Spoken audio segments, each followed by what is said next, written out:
தெரியாது. புதுசா ஒரு ஆளை போட்டிருக்கோம் தென் தமிழகத்துக்கு சொல்லி.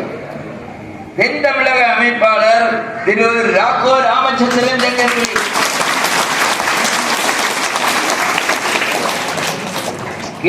கேரள மாநில அமைப்பாளர் கேள்விப்பட்டிருக்கீங்களா? அவர் இந்த பக்கமே வார இல்லை, வயசு ரொம்ப வயசு அதனால தெரியாதவங்களுக்கு. திரு வே கோவிந்தன் படந்தாலுமூடு. கேரள மாநில துணை அமைப்பாளர் வித்யா ஜோதி எம் என் ஹரீஷ் மேகாடு. இன்னும் 2 பேர் கூட இருக்காங்க, ஆனா அவங்க இங்க வரல. வித்யா ஜோதி சுரேஷ்குமார் மாத்தூர்கோணம், திரு விஜயகுமார் கிடாரக்குழி. இந்த 2 பேரும் கூட அங்க கேரள மாநில துணை அமைப்பாளராக இருக்காங்க. மொத்தம் 4 பேர் இருக்காங்க. ஆனா இப்போ கொஞ்சம் சமய வகுப்பு எண்ணிக்கையில் ரொம்ப குறைவா தான் இருக்குது. இன்னும் இந்த வருஷம் கொஞ்சம் வெற்றி செய்வார்னு எதிர்பார்ப்போம். கோவிந்த சார் பாவம் வயசாயிடுச்சு. நம்ம இது ஹரீஷ் தான் வேலை பண்ணுவோம். அடுத்த வருஷம் ஹரீஷ் சமயம். இப்போ மொத்தம் 11 பேர் தான் மாணவர் பதி கொடுத்துருக்காங்க கேரளா மாநிலத்தில். 11 வகுப்பு தான் இருக்கு. மற்ற இன்னும் அதிகப்படுத்த வேண்டியது ஹரீஷுடைய வேலை. எப்படி ஓமா? ஓ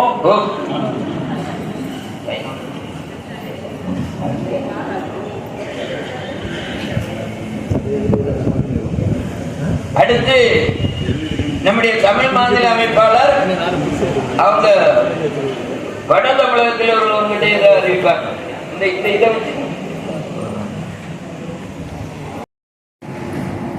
சென்னை பெருநகர அமைப்பாளர் வித்யாஜோதி சி ஜனகர்தாஸ் சேத்துப்பட்டு.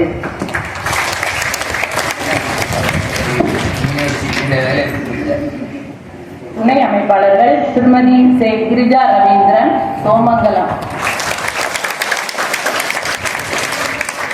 வித்யாஜோதி உஷா ராஜேஷ் ஆவடி. அடுத்து தென் தமிழகத்தின் மாவட்ட பொறுப்பாளர்களை தென் தமிழக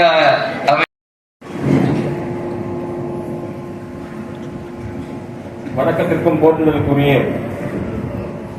பூஜனீய சுவாமி மகாராஜனுடைய பொறுப்பாளர்களுக்கும் மற்றும் மேலிலே அமர்ந்திருக்கின்ற இந்த வித்தியாலயத்துடைய பொறுப்பாளர்கள், சமயத்தின் ஆசிரியர், மாணவர்கள் அத்தனை பேர் கட்சியினுடைய காலை வணக்கத்தை தெரிவித்துக் கொண்டு 2025ஆம் ஆண்டிற்கான அமைப்பாளர்களை அறிவிப்பதை மிக்க மகிழ்ச்சி அடைகின்றேன். அந்த வகையில் கன்னியாகுமரி மாவட்டத்தினுடைய அமைப்பாளர், நீண்ட காலம் சமூக பணியும் சமுதாய பணியும் செய்து கொண்டிருக்கின்ற அன்புக்குரிய சகோதரர் வித்யாஜோதி பொன் வேலப்பன் அவர்கள் கன்னியாகுமரி மாவட்டத்தினுடைய அமைப்பாளராக இன்று முதல் செயல்பாடுகளை தெரிவித்துக் கொள்கின்றோம். மாவட்டத்தினுடைய இணை வேட்பாளர் தொடர்ந்து பட்டிக்காட்டுகளை சேர்ந்த திரு மு ஜெகத் ராஜமணியன் அவர்கள் தொடர்ந்து செல்வதால், கோவை மாவட்டத்தினுடைய அமைப்பாளர் வித்யாஜோதி ரா கிருஷ்ணன் அவர்கள், துணை அமைப்பாளர்கள் திரு மு சக்திவேல் இருகோர்.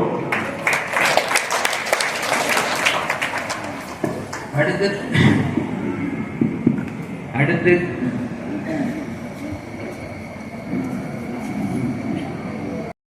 பொறுப்பாளர்களை கன்னியாகுமரி மாவட்டத்தினுடைய அமைப்பாளர் வித்யாஜோதி வேலப்பன் அறிவிப்பார். சுவாமிஜி அவர்களுக்கும் நிகழ்ச்சியை கலந்து அனைவருக்கும் முதற்கான வணக்கத்தை தெரிவித்துக் கொள்கிறேன். கன்னியாகுமரி மாவட்டத்தினுடைய அமைப்பாளர்கள் விவரம் அறிவிக்கப்படுகிறது. கன்னியாகுமரி மாவட்ட துணை அமைப்பாளர்கள் வித்யாஜோதி ஆ ஐயப்பதாஸ் மாத்திவிளை மின்துறை ஒன்றியம் பொறுப்பை கவனிப்பார். வித்யாஜோதி பெண் டென்னிஸ் அருமணி மேல்புறம் ஒன்றிய பொறுப்பை கவனிப்பார். வித்யாஜோதி திரு உமாபதி ஆயிரம் தங்கு கிள்ளியூர் ஒன்றிய பொறுப்பை கவனிப்பார். வித்யாஜோதி மங்களராஜன் மூவாற்றுமுகம் திருவட்டார் ஒன்றிய பொறுப்பை கவனிப்பார். வித்யாஜோதி சிவ ஜெயக்குமார் செதுவூர் குருந்தன்கோடு ஒன்றிய பொறுப்பை கவனிப்பார்.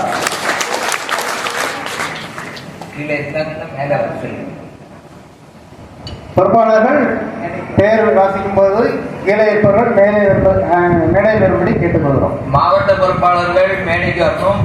புதுசா இந்த வருஷம் பொறுப்புனாலே அறிவிட்டா உடனே மேடை வந்து திரு சு பழனிவேல் கட்டாயங்களை நாகலூர் ஒன்றிய பொறுப்பை கவனிப்பார். திரு ராமசெல்வராஜ் கண்ணன்குளம் வள்ளியூர் ஒன்றிய பொறுப்பை கவனிப்பார். திரு ப தர்மலிங்கம் சாத்தன்களை ராஜாக்கமங்கலம் ஒன்றிய பொறுப்பை கவனிப்பார். திரு ப செந்தில்குமார் சந்தைகளை தோவாளை ஒன்றிய பொறுப்பை கவனிப்பார். திரு அரவிந்த் காமம்பாட்டுகளை அகஸ்தீஸ்வரம் ஒன்றிய பொறுப்பை கவனிப்பார். திரு சு கிருஷ்ணசுவாமி காத்தன்களை பிரார்த்தனை பொறுப்பை கவனிப்பார். திரு வே ரவிச்சந்திரன் கேரளபுரம் திருவிளக்கு பூஜை பொறுப்பை கவனிப்பார். அடுத்ததாக மாவட்ட திருவிளக்கு பூஜை அமைப்பாளர் மதிப்பிற்குரிய யோகேஸ்வரி மீராபுரி மாதாஜி நெட்டாங்கோடு, இணையமைப்பாளர் மதிப்பிற்குரிய யோகேஸ்வரி வித்யாபுரி மாதாஜி நெட்டாங்கோடு.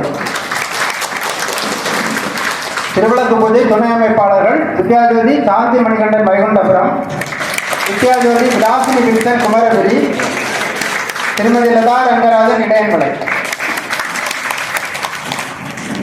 அடுத்ததாக ஒன்றிய பொறுப்பாளர்கள் விவரம். தக்கலை ஒன்றிய அமைப்பாளர் வித்யாஜோதி கா சங்கர் புங்கரை. துணை அமைப்பாளர்கள் திரு ரா அனீஸ் கீழக்கல்குறிச்சி, திரு ம சுபாஷ் தெங்கன்குடி, திரு தேவால் கீழக்கருங்கல், திரு சஜின் சிக்கனங்கோடு, திருமதி பிந்து வெள்ளுவிளை, வித்யாஜோதி சுதாமதி பூக்கடை, வித்யாஜோதி அனிதா ராதாமணி. அங்க இருக்கிறவங்க எழுதி எங்களை அறிமுகப்படுத்திக்கணும். கொஞ்சம் மெதுவா வாசிங்க. அவங்க தக்கலை திருப்பி வாசி. தக்கலை ஒன்றிய அமைப்பாளர் வித்யாஜோதி கா சங்கர் புங்கரை. துணை அமைப்பாளர்கள் திரு ரா அனீஸ் கீழக்கல்குறிச்சி, திரு ம சுபாஷ் தெங்கன்குடி, திரு தேவால் கீழக்கருங்கல், திரு சஜின் திக்கணங்கோடு, திருமதி பிந்து எள்ளுவிளை, வித்யாஜோதி சுதாமதி பூக்கடை, வித்யாஜோதி அனிதா நாராயணி கேரளபுரம், வித்யாஜோதி தனகுமாரி ராமன்பாம்பு.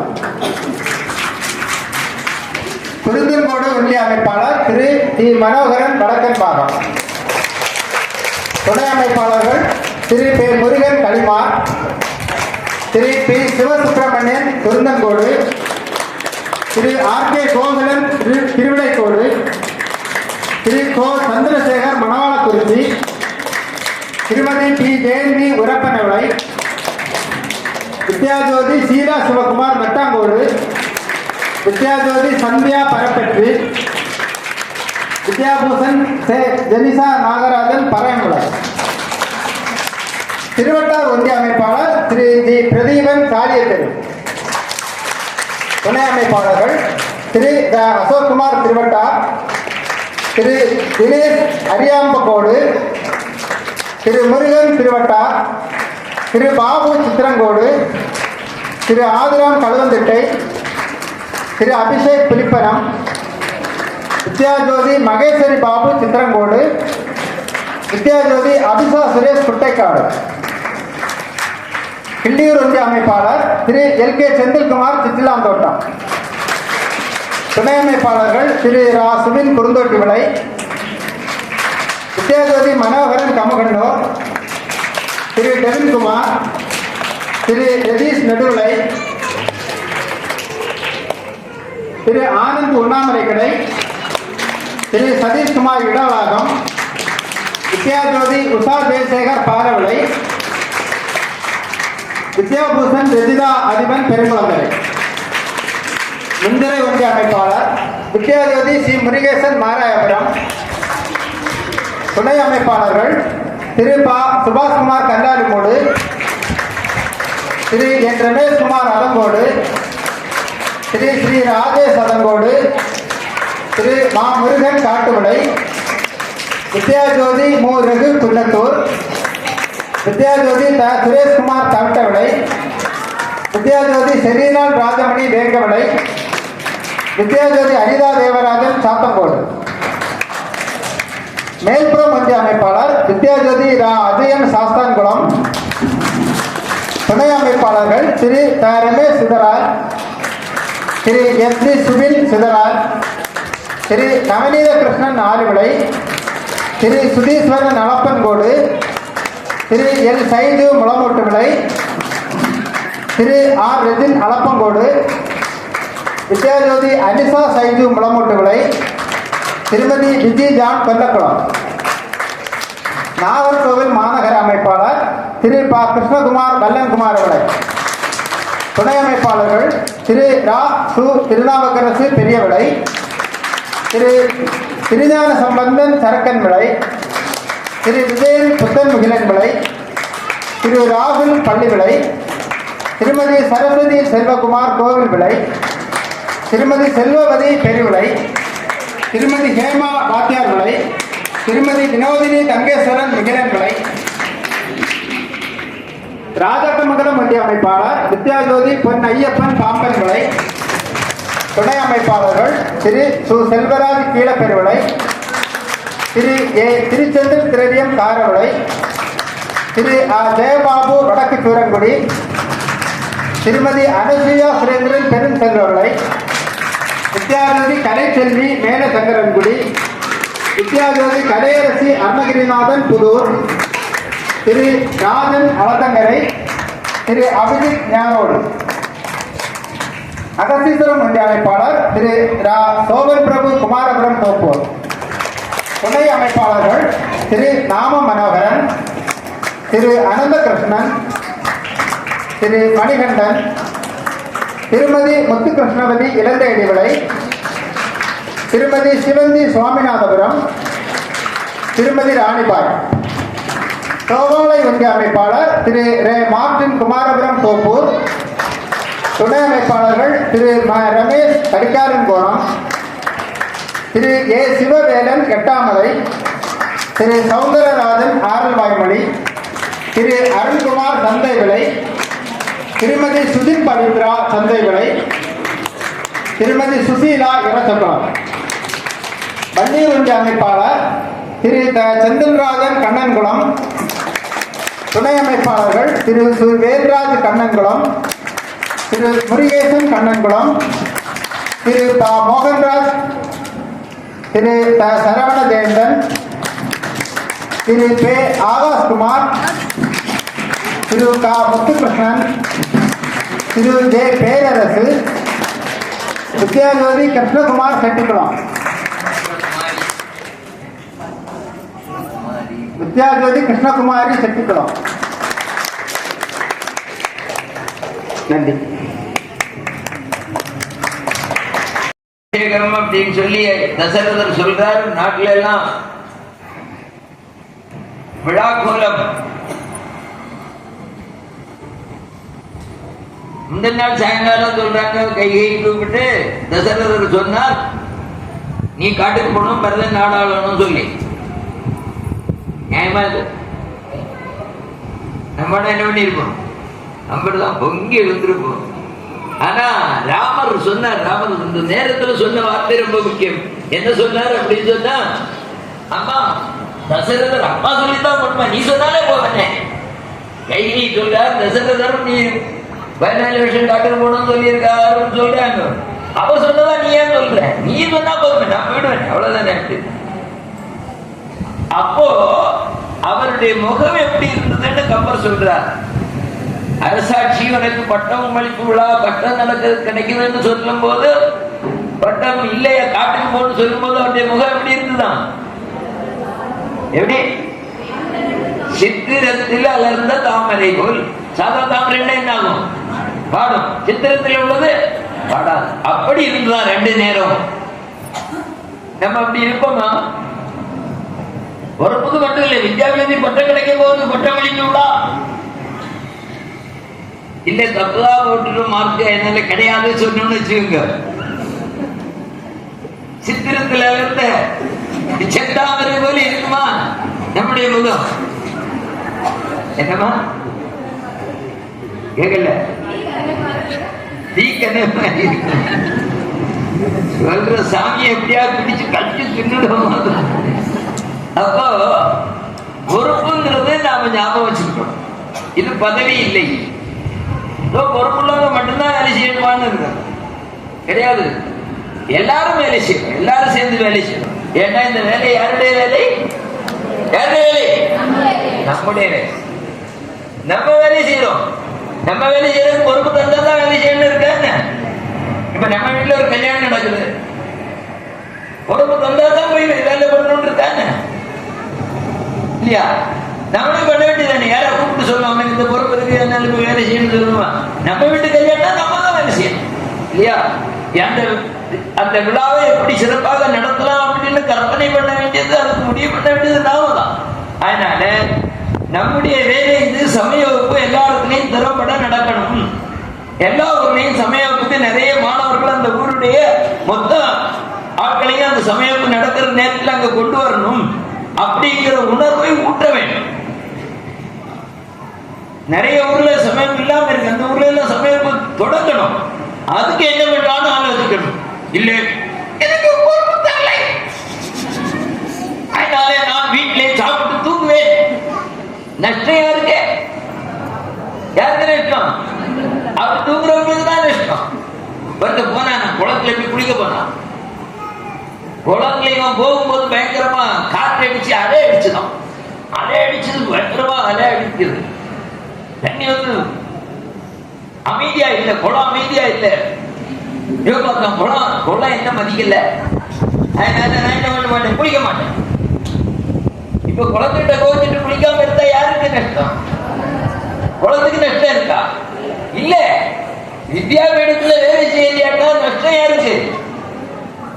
வேலை செய்யாதவங்களுக்கு தான் நஷ்டம். அது இன்னொரு விஷயம் இருக்குது. வேலை செய்யணும்னாலும் அங்க ஒரு பாக்கியம் வேணும் இல்லையா? இப்ப கடவுளை வணங்கணும் தான் என்ன வேணும்? நம்ம நினைச்சோட வணங்க முடியுமா? இல்ல. சிவபுராணம் என்ன சொல்லுது? அவன் அருளாலே அவன் தான் வணங்கி. அதே மாதிரி இறைவனுடைய அருள் இருந்தால்தான் இந்து தர்ம வித்யாபீடத்துல உண்டாக்குவதற்குள்ள மனசு வரும். இப்ப எத்தனை நம்முடைய மாட்டுல எத்தனை லட்சம் பேர் இந்துக்கள் இருக்காங்க, எல்லாரும் சமயம் நடத்துறாங்களா என்ன? எத்தனை ஒரு 3500 பேர் சமயம் நடத்துறாங்க. மீதி உள்ளவங்களுக்கு பாக்கியம் இல்லை. இந்த தீர்த்தகர பாவியே எப்படிமா? தீர்த்தகர பாவினா தெரியுமா? தெரியாதா? தீர்த்தகர பாவினா கங்கை கரையில இருப்பாங்க. கங்கை பெரிய புண்ணிய நதி. அங்க போய் குளிக்கணும் எல்லாரும் ரொம்ப ஆர்வமா இருப்பாங்க. கன்னியாகுமரியில இருந்து அங்க போய் ரொம்ப கஷ்டப்பட்டு அங்க போய் என்ன பண்ணுவாங்க? கங்கையில குளிப்பாங்க. கங்கை கரையில இருக்கிற குளிருக்கு நான் குளிக்க மாட்டேன். தீர்த்தகர பாவி பக்கத்துல இருந்தாலும் அவங்களுக்கு பாக்கியம் கிடைக்காது. அதே மாதிரி சமயம் நடக்கிற ஊர்லயே யாரெல்லாம் சமயத்துக்கு வரலையோ அவங்களுக்கு எல்லாம் என்ன இல்லைன்னு அர்த்தம்? புண்ணியம் இல்லைன்னு அர்த்தம் இல்லையா? அவங்களுக்கு தான் தீர்த்தகர பாவின்னு பேரு. ஊர்ல போய் சொல்லுங்க, இப்படி சாமி சொன்னாங்க. யாரெல்லாம் சமயத்துக்கு வரலையோ அவங்க எல்லாம் அடிக்கடி கிடைச்சது சரியா? அதனால நாம இன்னைக்கு முயற்சி பண்ண வேண்டியது நம்முடைய சமய வகுப்புல அந்த ஊர்ல உள்ள அத்தனை பேரையும் வரவழைக்கிறது. நான் ஒரு கிறிஸ்தவ நண்பர் இங்க வந்தார். வழக்கமா வருவார், மாசத்தோறும் கூப்பிடுவார், வாரந்தோறும் கூப்பிடுவார். மற்றபடி அப்ப நேரம் கிடைக்கும் போதெல்லாம் வருவார், வந்து பேசிட்டு இருப்பார். அவர்கிட்ட கேட்டேன், உங்களுடைய சர்ச்சில் இத்தனை பேர் பார்த்திருக்கீங்களா? சர்ச்சில் ஞாயிற்றுக்கிழமை பிரார்த்தனை நடக்கும் போது என்ன எல்லாம் அரை டிக்கெட் அரைக்கா டிக்கெட் தான் போகுது, எல்லாரும் போறாங்க தானே. நான் கேட்டேன் என்ன விஷயம் அப்படின்னு சொல்லி. நாமளும் நல்லா தலைகளாத்து பார்க்கிறோம். அது என்ன ஒழுங்கு பெருசு, ஆனை பெருசு, பூனை பெருசு எல்லாம் கொடுத்து பார்க்கணும். எந்த நேரம் வர மாட்டேன். எங்கேயாவது ஒரு இடத்துலயும் கல்யாண வீடு இல்ல, பிறந்த நாள் வீடு இல்ல, ஒரு நிகழ்ச்சி வேற ஒரு இதுவும் இல்லைன்னா எங்க போவோம்? அப்படிதானே இருக்கும். சரி, இப்ப அவங்க வராங்க அப்படின்னு. அப்ப அவங்க அவர் சொன்னாரு, எங்களுக்கு ஒரு விருப்பம், வாரம் ஒரு நாள் அந்த எங்கேயாவது அவங்க ஊர்ல ஒரு ஊர் சொன்னாங்க. அந்த ஊர் பேர் நான் இப்ப சொல்ல விரும்பல. அந்த ஊர்ல மட்டும் 4 சர்ச் இருக்கு. 4 சர்ச்சிலையுமே 7 மாசம் நடக்கும். 7 மாசம்னா 7 பிரார்த்தனை நேரம் இருக்கும். காலையில ஒரே சர்ச்சில் 5 மணிக்கு நடந்தா சாயந்தரம் 5 மணிக்கு இருக்கும். ஒரு வீட்டுல காலையில 7 மணிக்கு நடந்தா திரும்பி மத்தியானம் இருக்கும். அப்படி அந்த ஊர்ல 7 தடவை மாசம் நடக்கும், பிரார்த்தனை நடக்கும். அந்த 7 தடவையில ஏதாவது ஒரு தடவையாவது கலந்து கல்யாண்டா பாவம் அப்படின்னு சொல்லி ஒரு வாரத்துல ஒரு நாளாவது அவங்க ஊர்ல நடக்கிற மாசுல கலந்துக்கணும், பிரார்த்தனையில கலந்துக்கணும். இல்லாட்டா என்னது பாவம். பாவம் செய்து எங்க போவாங்க? நரகத்துக்கு போவாங்க. அதனால உங்க ஊர்ல போய் சொல்லுங்க. என்ன சொல்லணும்? சமயம் வரலையாட்டா பாவம். அதனால சித்திரகுப்த நெய்னார் எல்லாம் குறிச்சு வச்சிருப்பாரு. அங்க போகும்போது என்ன பண்ணுவாரு? சமயம் போகாதவங்க எல்லாம் எங்க இருப்பாரு? அத தெளிவா சொல்லுங்க. அப்படி நம்ம ஊர்ல உள்ளவங்க நரகத்துக்கு போறது நம்ம அனுமதிக்கலாமா? அனுமதிக்க கூடாது. அப்ப என்ன பண்ணணும்? என்ன பண்ணணும்? சமயத்துக்கு கூட்டிட்டு வரணும். அப்படி நீங்க கூட்டிட்டு வந்தீங்கன்னா உங்களுக்கு என்ன கிடைக்கும்? புண்ணியம் கிடைக்கும். கூட்டிட்டு வரலையாட்டா கூட்டிட்டு வந்தா புண்ணியம் கிடைக்கும். கூட்டிட்டு வரலையாட்டா என்ன கிடைக்கும்? சரி, எது வேணும் உங்களுக்கு? பாவமா புண்ணியம் வேணுமா? புண்ணியம் வேணும். அப்ப என்ன பண்ணணும்? ஒவ்வொரு வாரம் ஒரு 4-5 பேரையாவது புதுசா கூட்டிட்டு வரணும். அவங்ககிட்ட சொல்லிருங்க, வந்தீங்கன்னா பிரச்சனைக்கோ, இல்லாட்டா நரகத்தான். நரகத்துல என்னது? பெரிய எண்ணெய் சட்டியில எண்ணெய் கொதிச்சுட்டு இருக்கும். அந்த கருட புராணத்தை படிச்சீங்கன்னா தெரியும் அந்த என்னெல்லாம் நரகத்துல என்னென்ன மாதிரி இடம் எல்லாம் இருக்குன்னு சொல்லி படிச்சிருக்கீங்களா? படிச்சு பார்த்து ஊர்ல எல்லாம் சொல்லிட்டு சமயத்துக்கு வந்தாட்ட இதுல ஏதாவது ஒரு நரகம் தான் உங்களுக்கு. அத்தனை பேரையும் சமயத்துக்கு வர வைக்கிறது திறமை. சித்திரகுப்த நேரம் பார்த்துட்டே இருப்பா. சமயம் பார்த்துட்டு இந்த அம்மா பேசாம போய் சமயம் மட்டும் எடுத்துட்டு வருதா இல்ல ஊர்ல உள்ளவங்களை எல்லாம் கூட்டிட்டு வருதான்னு பார்த்துட்டே இருப்பார். கூட்டிட்டு வந்தா என்ன பண்ணுவாரு? புண்ணிய கணக்கு கூட்டிட்டே இருக்கும் இல்லையா? ஆமா, அந்த புண்ணியம் நாம எந்த ஜென்மத்திலே நமக்கு பிரயோஜனம். புண்ணியம் எந்த ஜென்மத்திலே. இங்க நாம பணம் சம்பாதிச்சு நிறைய பேங்க்ல போட்டு வச்சோன்னு வச்சுக்கோங்க. கொண்டு போக முடியுமா? கொண்டு போக முடியுமா? ஒரு கிலோ கொண்டு போயிட்டீங்களா? பட்டினதாரில் அவங்க பையன் எழுதி கொடுத்தா. என்ன எழுதி கொடுத்தா? காதற்ற ஊசியும் வாராது காணன் கடைவெளி கேட்டு எழுதி கொடுத்தான். அப்ப காதற்ற ஊசியோட நாம கொண்டு போக முடியாது. ஆனா நாம சமயத்துக்கு வரக்கூடிய புண்ணியம், சமயத்துல நிறைய பேரை கொண்டு வந்து சேர்த்த புண்ணியம், இதெல்லாம் அங்க இருக்கும். அது எந்த இடத்துல போனாலும், எந்த ஜென்மத்துல எந்த நாட்டுல பிறந்தாலும் அந்த புண்ணியத்தை ஏடிஎம் கார்டு, இந்த சமயவகுப்பு ஆசிரியங்கிற ஏடிஎம் கார்டு வச்சு எடுத்து, இந்த ஏடிஎம் கார்டு எல்லா இடத்துலயும் செல்லுபடியாகும்.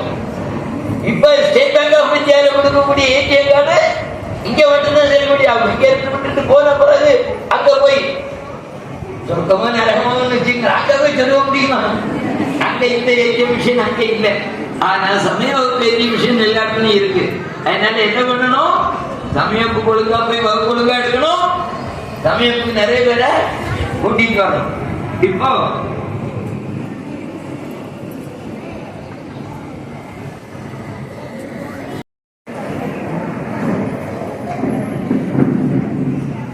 அனைவருக்கும் அடியனுடைய மீண்டும் ஒருமுறை வணக்கத்தை கூறி,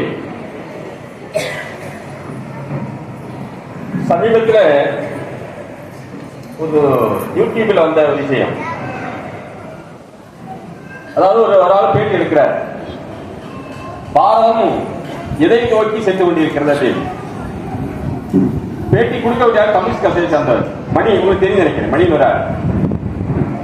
அப்ப அவர் சொல்றாரு, பாரதம் வலதுசாரி பக்கத்துடைய திரும்பி விட்டது என்று சொல்கிறார். இப்ப வலதுசாரி இடதுசாரி நமக்கு தெரியுமா? யாரு வலதுசாரி இடதுசாரி? சாரி தெரியும், வலது இடதுசாரி தெரியாது இல்லையா? வலதுசாரி அப்படின்னு சொன்னால் நாம இந்துக்களை எல்லாம் வலதுசாரி அல்லது இந்து உணர்வுகளை எல்லாம் வலதுசாரி சொல்றாங்க. அவை பாரதம் வலதுசாரி பக்கம் திரும்பி விட்டது, இடதுசாரிகளுடைய சிந்தனை கொஞ்சம் கொஞ்சமாக வலுக்காக்கப்படுகிறது, இல்ல மங்கி விட்டது சொல்றார், வருத்தப்படி சொல்றார். அந்த அளவுக்கு பாரதம் இந்த ஒரு எழுச்சியை உண்டாக்கி கொண்டிருக்கிறது என்பதுதான் உண்மை. ஆனாலும் கூட இது போதுமானு கேட்டா போதாது. பக்கத்தில் அழகான ஒரு பாட்டு உண்டு, பயணம் இன்னும் முடியவில்லை, அந்த அழகான பாட்டு. ஆகவே நம்முடைய பயணம் இன்னும் ரொம்ப தூரம் போகண்டே. 1925 ராஷ்டிரிய ஸ்வயம் சேவா சங்கம் ஆரம்பித்து இந்த வருஷம் 25வது தன்னுடைய 100ஆண்டு விழாவை கொண்டாடக்கூடிய ஒரு தருணம். இந்த நேரத்தில் சங்கம் பல்வேறு நிகழ்ச்சிகளை நடத்தி வெகுஜன மக்களை எப்படியாவது ஒரு தேசத்தை உருவாக்க வேண்டிய எண்ணத்தோடு வேலை செய்து கொண்டிருக்கிறது. அதுல ஒரு விஷயம்தான், ஒரு நிகழ்ச்சி தான் சுவாமி குறிப்பிடாமல் மார்ச் 2ஆம் தேதி நடக்கக்கூடிய நம்முடைய மாநிலம் நடக்கக்கூடிய கர்ம யோகினி சங்கமம். பொதுவாக பாரதம் முழுக்க இல்ல எல்லாருமே என்ன நினைக்கிறாங்க, பெண்கள் நினைத்தால் எதுவும் சாதிக்க முடியும் நினைக்கிறாங்க. நீங்க என்ன நினைக்கிறீங்க? இல்லையா? பெண்களை நம்பிதான் எல்லாரும் இருக்காங்க. விடியல் பஸ்ஸா இருக்கலாம், உரிமை தொகையா இருக்கலாம். இப்ப அனாதை இருக்கிறது ஆண்கள் தான். ஒரு தொகையும் இல்லை, ஒண்ணும் கிடையாது. அதனால இப்ப எல்லாரும் யாரை பிடிக்கிறாங்க அப்படின்னா பெண்களை பிடித்தா தாய் கிடையாது. உண்மைதானே இல்லையா? இப்ப இங்க அரங்கத்தை பார்த்தா தெரியும், சகோதரிகள் கர்மயோகம் அதிகமா இருக்காங்க. அதனால சங்கம் நாம சேவா மாதிரி எல்லா இயக்கமும் என்ன நினைக்கிறீங்கன்னா, பெண்களை மையமா வைத்து நிகழ்ச்சி நடத்தினால் அந்த நிகழ்ச்சி வெற்றியை கொடுக்கணும், திருப்பு முனையை கொடுக்கும். அந்த வகையில மார்ச் மாதம் 2ஆம் தேதி எர்ச்சகுளத்தில் இருக்கக்கூடிய அமுதா யூனிவர்சிட்டி, அந்த யூனிவர்சிட்டியில வச்சு நம்ம கர்மயோகினி சங்கமம் அப்படின்னு சொல்லி நிகழ்ச்சி நடக்க இருக்கிறது. இதுல கிட்டத்தட்ட 50,000 தாய்மார்கள் மட்டும் கலந்து கொள்ள நிகழ்ச்சி. தாய்கள் மட்டும், பெண்கள் ஆண்கள் வேலை இருக்கு, ஆண்கள் வேலை இருக்கு, விவசாய மற்ற பலம் பண்ணுவாங்க.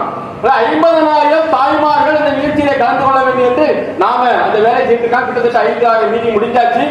இதுல எல்லா இயக்கங்களும் சேர்ந்து, சங்கம் மட்டுமில்ல, சேவா பாரதி, இந்து முன்னணி, அது எல்லா பரிவார இயக்கங்களும் சேர்ந்து நிகழ்ச்சியை நாம நடத்த இருக்கிறோம். அந்த நிகழ்ச்சியில 50,000 தாய்மார்கள் சொல்லும்போது முதல்ல என்ன யோசனை, சுயக்குழு இருக்கக்கூடிய பெண்களை மட்டும் அழைத்தால் போதும் அப்படின்னு நாம யோசனை பண்ணியிருந்தோம். ஆனா சுயக்குழு பெண்களை பொறுத்தவரை நம்முடைய கன்னியாகுமரி மாவட்டத்தில் இருக்கக்கூடிய ஒரு 1200 குழு தான் இருக்கு. அப்படின்னா 1200 குழு இருக்கிற பெண்கள் எல்லாம் வந்தா 50,000 அந்த 50,000 சங்கியா எதிர்பார்க்க முடியாது. ஆனா எல்லா இயக்கங்களும் சேர்ந்து எல்லா இயக்கங்களுடைய தாய்மார்கள் அந்த நிகழ்ச்சியில் கலந்து கொள்ள வேண்டும் என்று நாம வேலை செய்து இருக்கோம். மார்ச் 2ஆம் தேதி ஞாயிற்றுக்கிழமை சரியாக நம்முடைய நிகழ்ச்சி 4 மணிக்கு ஆரம்பிக்கும், 6 மணிக்கு முடிச்சு சாயங்காலம் தான்.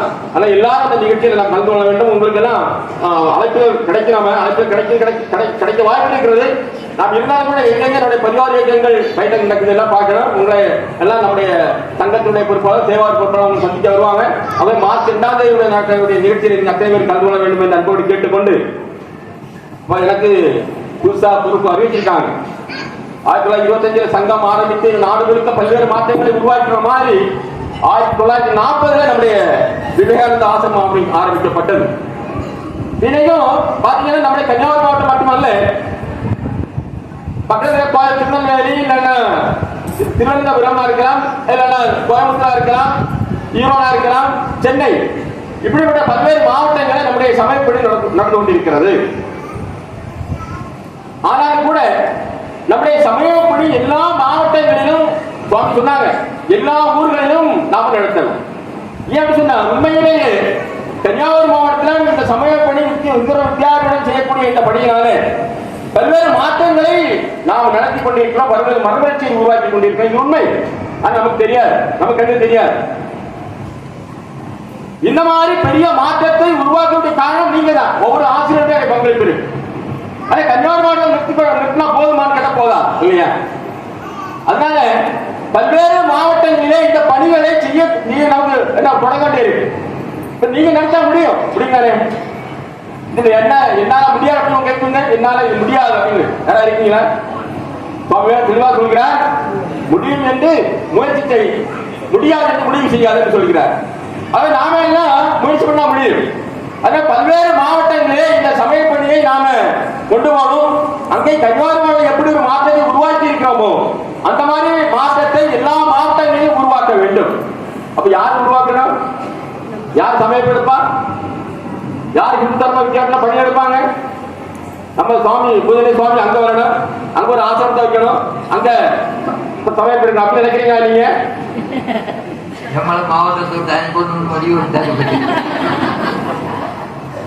இல்ல எல்லா மாவட்டம் என்ன கேட்கிறாங்க அப்படி சொன்ன, எப்படி நம்முடைய வெள்ளிமலை ஆசிரியர் சுவாமி இருக்காங்க அதே மாதிரி எல்லா இடங்களிலும் எல்லா மாவட்டம் சாமி உருவாக வேண்டும் என்று எல்லாம் நினைக்கிறாங்க. சாமி அடிக்கடி சொல்லுவாங்க, நாமளும் அப்படியே நினைக்கிறோம், யாரும் சாமியார வர யாரும் தயாரா இல்லை அப்படின்னு சொல்லுவாங்க. ஆனால் கூட நம்முடைய சமயப்படி எல்லா மாவட்டங்களிலும் நாம் நடக்கணும், பல்வேறு மாற்றங்களை உருவாக்கக்கூடிய இருக்கணும். அதுக்கு நாம் என்ன பண்ணணும் சொல்ல, வேற ஒண்ணும் இல்லை. இப்போ தென் தமிழ்நாடு அப்படி சொல்லும்போது கிட்டத்தட்ட 28 மாவட்டம் இருக்கு. 28 மாவட்டம். இந்த 28 மாவட்டங்களில் சமயப்படி நம்ம செய்யணும். இந்த கூட்டத்துல நினைக்கிறேன் நான் செய்ய தயாரா இருக்கேன் அப்படின்னு நினைக்கிறேன். செய்ய தயாரா இருக்கு அப்படின்னு இந்த கூட்டத்தில் நான் வேற மாவட்டங்கள்ல கன்னியாகுமரி மாவட்டம் தவிர வேற திருநெல்வேலியோ தூத்துக்குடியோ தென்காசியோ இந்த மாவட்டத்தில் நான் படிச்சிய தயாரா இருக்கிறேன். காரணம் இல்ல மாசத்துக்கு ஒரு நாள் இல்ல வாரத்துக்கு ஒரு நாள் அவ்வளவுதான். மாசத்துக்கு ஒரு நாள் என்னால போக முடியும். அப்படி யாரா இருக்கீங்க கொஞ்சம் எங்கீங்க பாப்பா வெரி நல்லது. மாசத்துக்கு ஒரு நாள்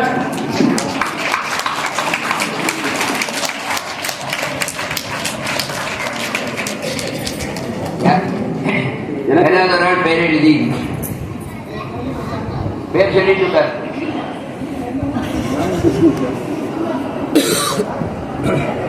நான் நினைக்கிறேன்னா பெண்களுக்கு வரல நினைச்சேன். ஆனா பாவம் பாருங்க 6 7 சகோதரர் இருந்துச்சுங்க. ஒரே ஒரு ஆணை மட்டும் தெரிஞ்சிருக்காங்க.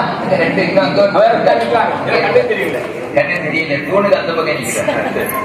நான் முதல்ல எழுப்பி நிற்கிறேன். அது பேரவொன்னு நீங்க எழுதி கொடுத்துருங்க. எந்த மாவட்டம் இருந்தாலும் போகலாம். அதுல சுதாமதி ராஜகுமாரி அப்ப என்ன யோசனை அப்படின்னு சொன்னா இவங்களுக்கு என்ன சில பொறுப்பு அறிவிச்சிருக்கிறா யோசனை பண்ணுவோம். அது எந்த மாவட்டத்துல போன நாம தயார் இருக்கணும். நான் தமா சொல்றது இல்ல. தேசம் அப்படி ஒரு சூழ்நிலை பேர் சொல்லுங்க.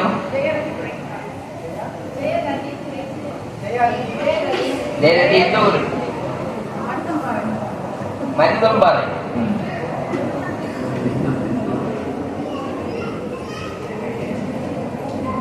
ரமேஷ்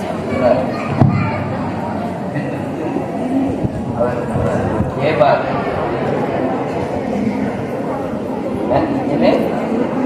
அஜ்வன் வர்றாரு. நான் முதல்ல நிற்கிறேன்.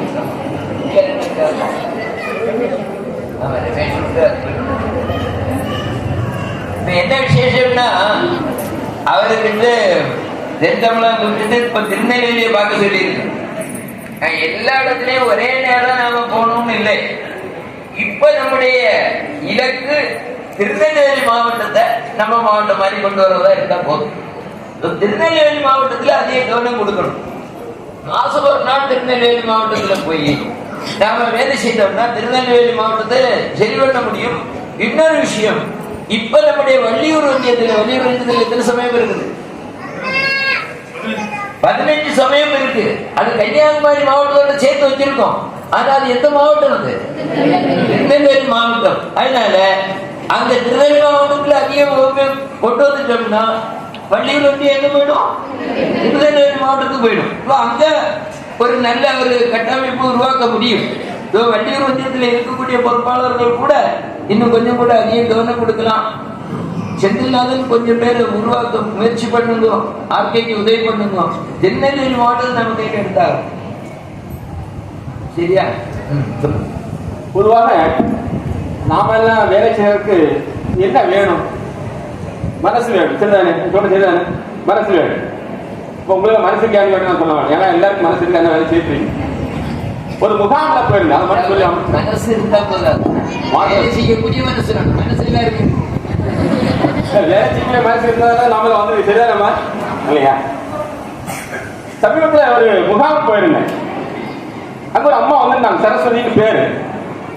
அந்த அம்மாட்ட விசாரிச்சு என்ன பண்ணிட்டு இருக்கீங்க அப்படின்னு சொல்றாங்க. நான் இந்த மாதிரி சேவா பரிதல் பொறுப்பு இருக்கேன் அப்படின்னா வீட்டுல எல்லாரும் எப்படி இருக்காங்கன்னு கேட்டேன். கணவர் வந்து 16 வருஷம் ஆயிடுச்சு. பிள்ளைகள் ஒரு ஆண் ஒரு பொண்ணு. பொண்ணு என்ன பண்ணி படிச்சுட்டு இருக்கா? படிச்சுட்டு இருக்கா. எவ்வளவு ஃபீஸ் அப்படின்னு கிட்டத்தட்ட 10,000 ரூபாய். என்ன பண்ணிட்டு இருக்கேன் அப்படின்னு. எனக்கு பக்கத்துல ஒரு டெக்னோ பார்க் இருக்கு. டெக்னோ பார்க்ல கொஞ்சம் ஒரு வேலை செஞ்சு அதிகம் வேலை செய்யறாங்க. அவங்களுக்கு காலையிலும் சாயங்காலம் சமைச்சு கொடுத்தா எனக்கு ஒரு 7,000 ரூபாய் தருவாங்க. அந்த 7,000 ரூபாய் நாங்க பொண்ணுக்கு மாசம் 7,000 ஃபீஸ் கட்டிட்டு இருக்கு. அப்ப நீங்க பாக்கி இன்னும் செலவு இருக்காது. அந்த இடைப்பட்ட காலத்துல காலையில போனா போதும் சாயங்காலம் போன இடைப்பட்ட காலத்துல நான் என்ன வேலை செய்யறேன் அப்படின்னா தோசை மாவு ஸ்நாக்ஸ் இதெல்லாம் செய்து நான் வித்துட்டு இருக்கேன் அப்படின்னு சொன்னா. கணவர்கள் வந்து 16 வயசு ஆச்சு. தன்னுடைய குழந்தைகளையும் படிக்க வைக்கிறாங்க. எவ்வளவு கஷ்டப்பட்டு சம்பாதிக்கிறாங்க பார்த்தேன். அப்புறம் எனக்கு செய்யமா நீங்க 3 நாளுக்கு இருக்கீங்களா? அப்ப வேற யாரு செய்வா? அந்த தோசை மாவு இருக்கு அப்படின்னு அந்த அம்மா சொன்ன வார்த்தை தெரியுமா? 3 நாள் நான் லீவ் போட்டு வந்திருக்கேன். இந்த 3 நாளுக்கும் இன்னொரு நாள் ஏற்பாடு பண்ணி கொடுத்துருக்கேன்.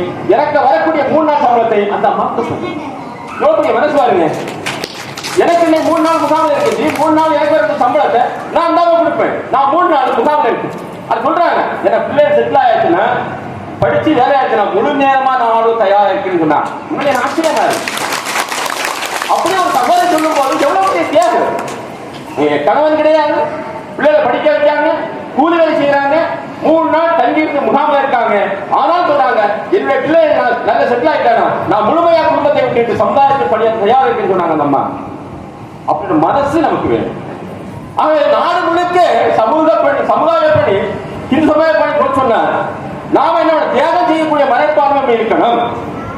அதனால இப்ப சுவாமி ஏன் அந்த தீர்ப்பு சொல்ற சுவாமி சொல்லிட்டாங்க, தென்னமிழகம் அப்படி சொன்னா கன்னியாகுமரி மாவட்டம் நீங்களாக அப்படின்னு சொல்லிட்டாங்க. தென்னமிழகம் சொன்னா கன்னியாகுமரி மாவட்டம் நீங்கிறாங்க.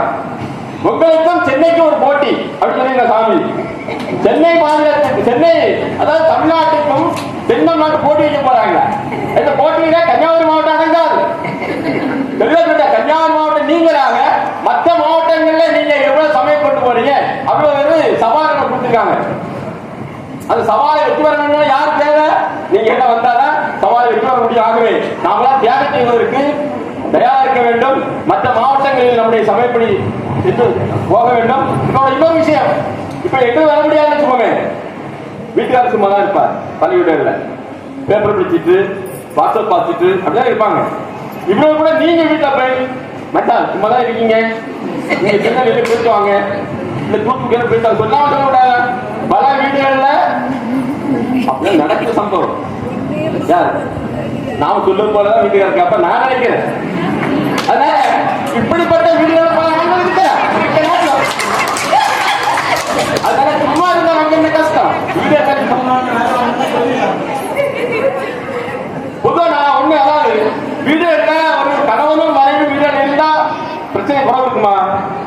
பிரச்சனை குறவே இருக்கா? அதனால கொஞ்ச நேரம் அவங்களும் வெளியில போகணும், இவங்களும் வெளியில போகணும், அப்படி போயிட்டு வந்தாதான் வீடு சந்தோஷமா இருக்கு.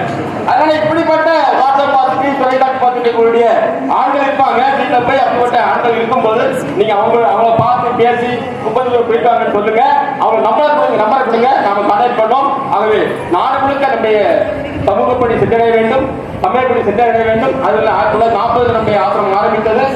2040 கன்னியாகுமரி மட்டும் 1000 சமயப்பு நமக்கு நடக்கணும், கிராமங்கள் நடக்கணும். அதே மாதிரி மற்ற மாவட்டங்கள் நடக்கணும் சொல்லக்கூடிய அந்த மனப்பான்மை நம்ம வேலை செய்வோம். பாரத் மாதா கி ஜெய்.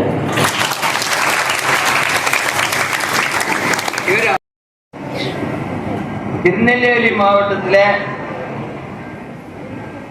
நிறைய வகுப்புகள் போட்டி, சென்னைக்கோட போட்டி. நாங்க சென்னை விட விட மாட்டாங்க. முடியுமா?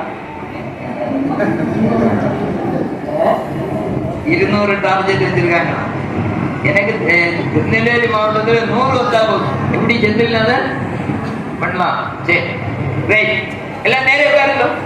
முதல் செண்டு நேரே இருந்தாதான் சொன்னது காதுக்கு போகும், இல்லாட்டா வைத்து.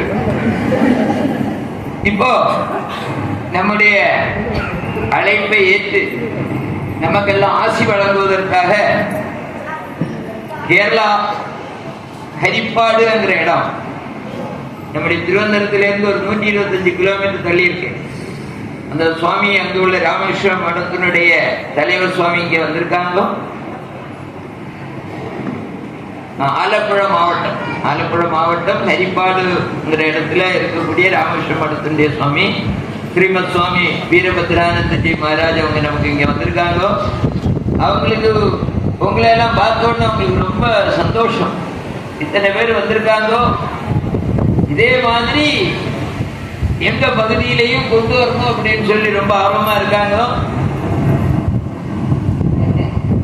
இதுல 25% வந்தாலே கூட போதும் சொல்றாங்க.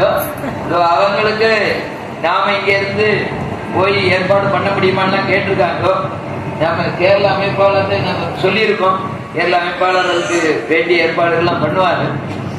அவங்க இப்போ ரொம்ப நான் பல வருஷமா நமக்கு தொடர்பில் இருக்கிற சுவாமி முன்னாடி இங்க வந்திருக்காங்க. நம்ம கும்பாபிஷேகத்துக்கு கூட வந்தாங்கன்னு நினைக்கிறேன். மாவட்ட உடனே நிகழ்ச்சிக்கு வந்தாங்க.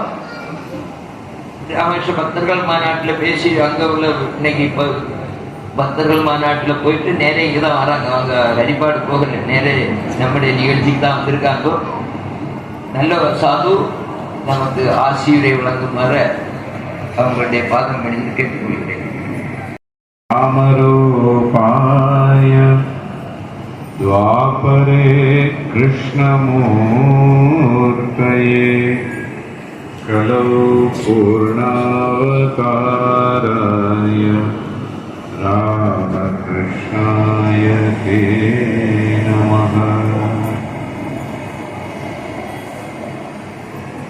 தெய்வ திருமூவர்கள் பகவான் ஸ்ரீராமகிருஷ்ணர், தூய அன்னியார் சாரதா தேவியார், வீரத்துறவி விவேகானந்தருடைய பெயரில் உங்கள் எல்லோருக்கும் கல்பத்தரு தின வாழ்த்துக்கள்.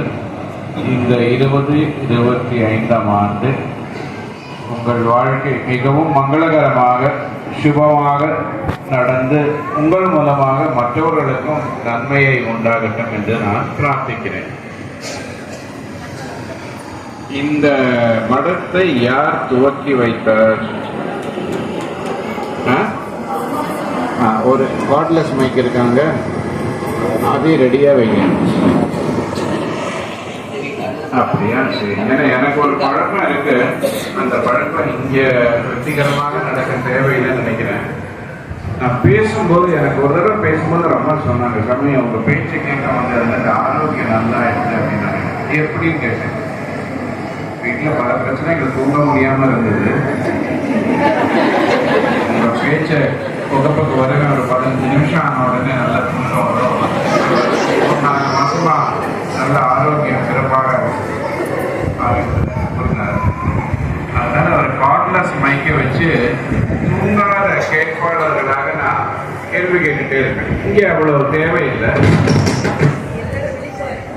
எல்லாருமே எனக்கு சவுண்ட் வேண்டாம், தானாவே கொஞ்ச நேரத்தில் அதிகமாக அப்பா என்னுடைய வாழ்க்கையை சேர்ந்தவங்களுக்கு எல்லாம் தெரியுமா? கண்ணத்துல கொஞ்சம் கொஞ்சம் தெரியும். அந்த அம்பானந்த சுவாமியின் பிறந்த ஊர் எது தெரியுமா? யாருக்கா தெரியுமா? யாரு கை தூக்குங்க பார்க்கலாம்.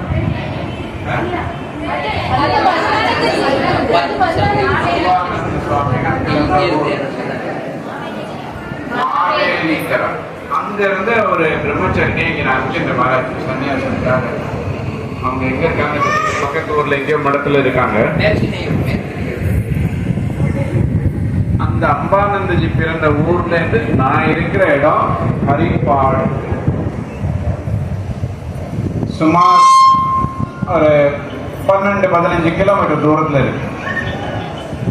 இந்த பெயர் எப்படி வந்ததுன்னா ஹரிப்பாடு என்ற சொல்.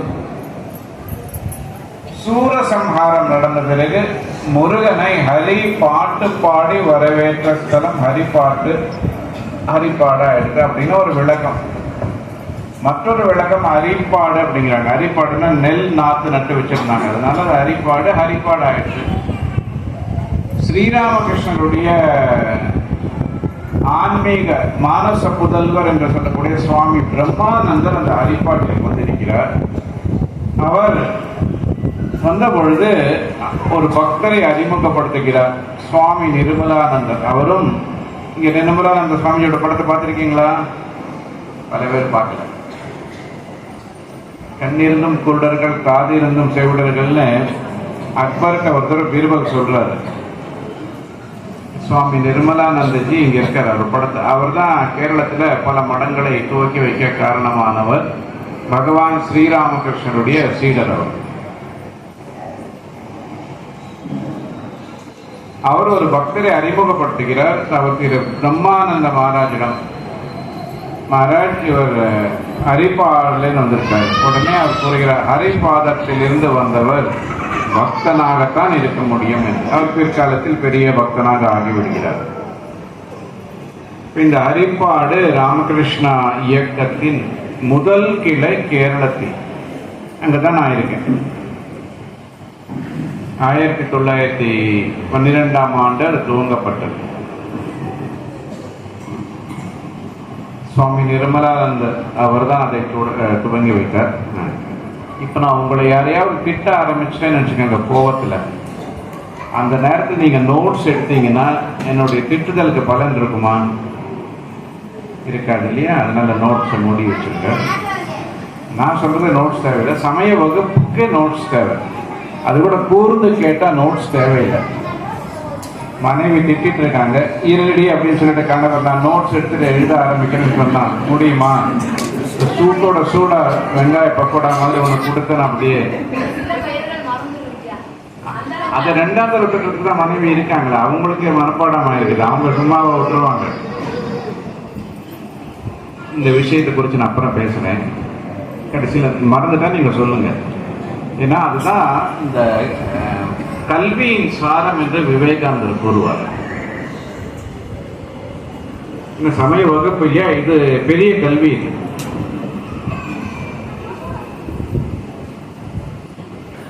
ஹரிப்பாடுடைய அறிமுகம், இது கேரளத்தில் முதல் கிளையாக தோன்றியது.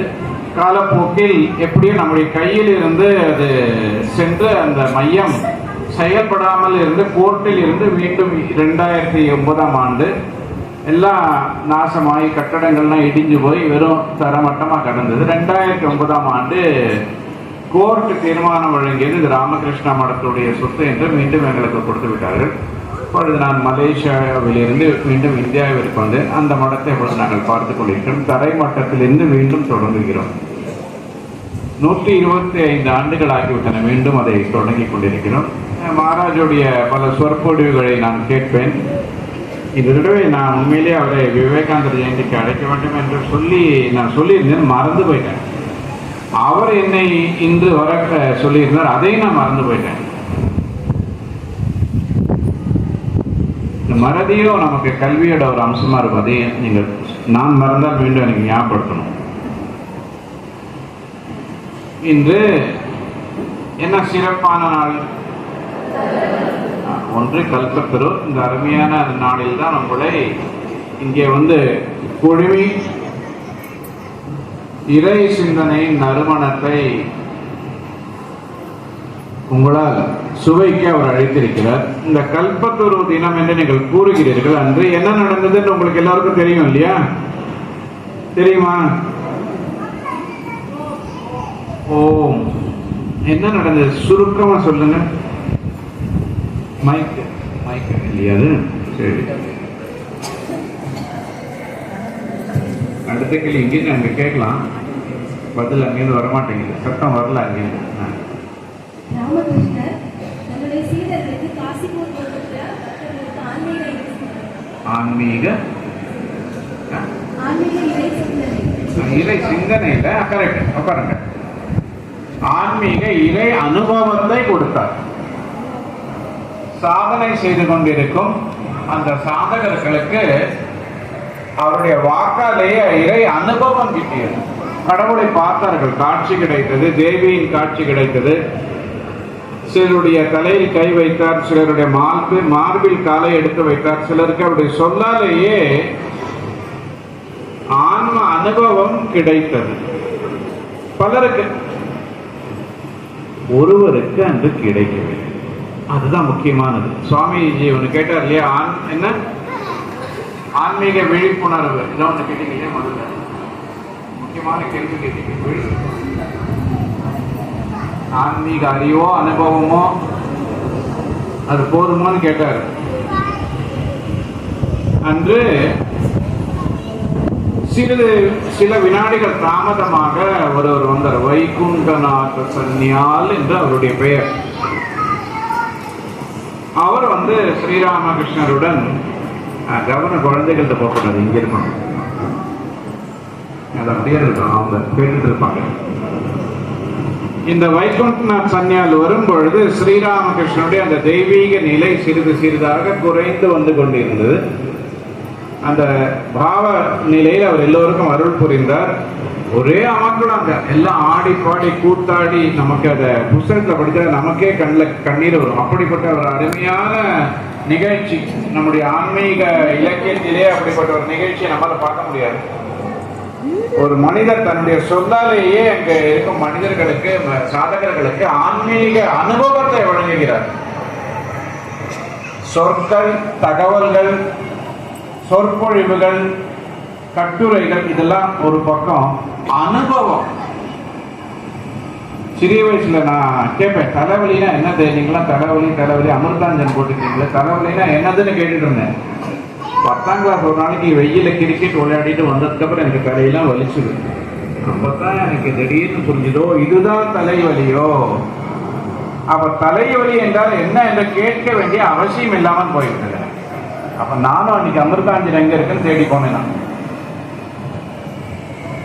அந்த வைகுண்டநாத் சன்னியால் சிறிது தாமதமாக வரும் பொழுது பகவானுடைய அந்த ஆன்மீக பரவச நிலை சிறிது குறைந்து சாமானிய நிலைகள் வந்து கொண்டிருக்கிறார். அப்பொழுது அவர் கேட்கிறார், காலில் எனக்கும் அருள் புரிய வேண்டும்.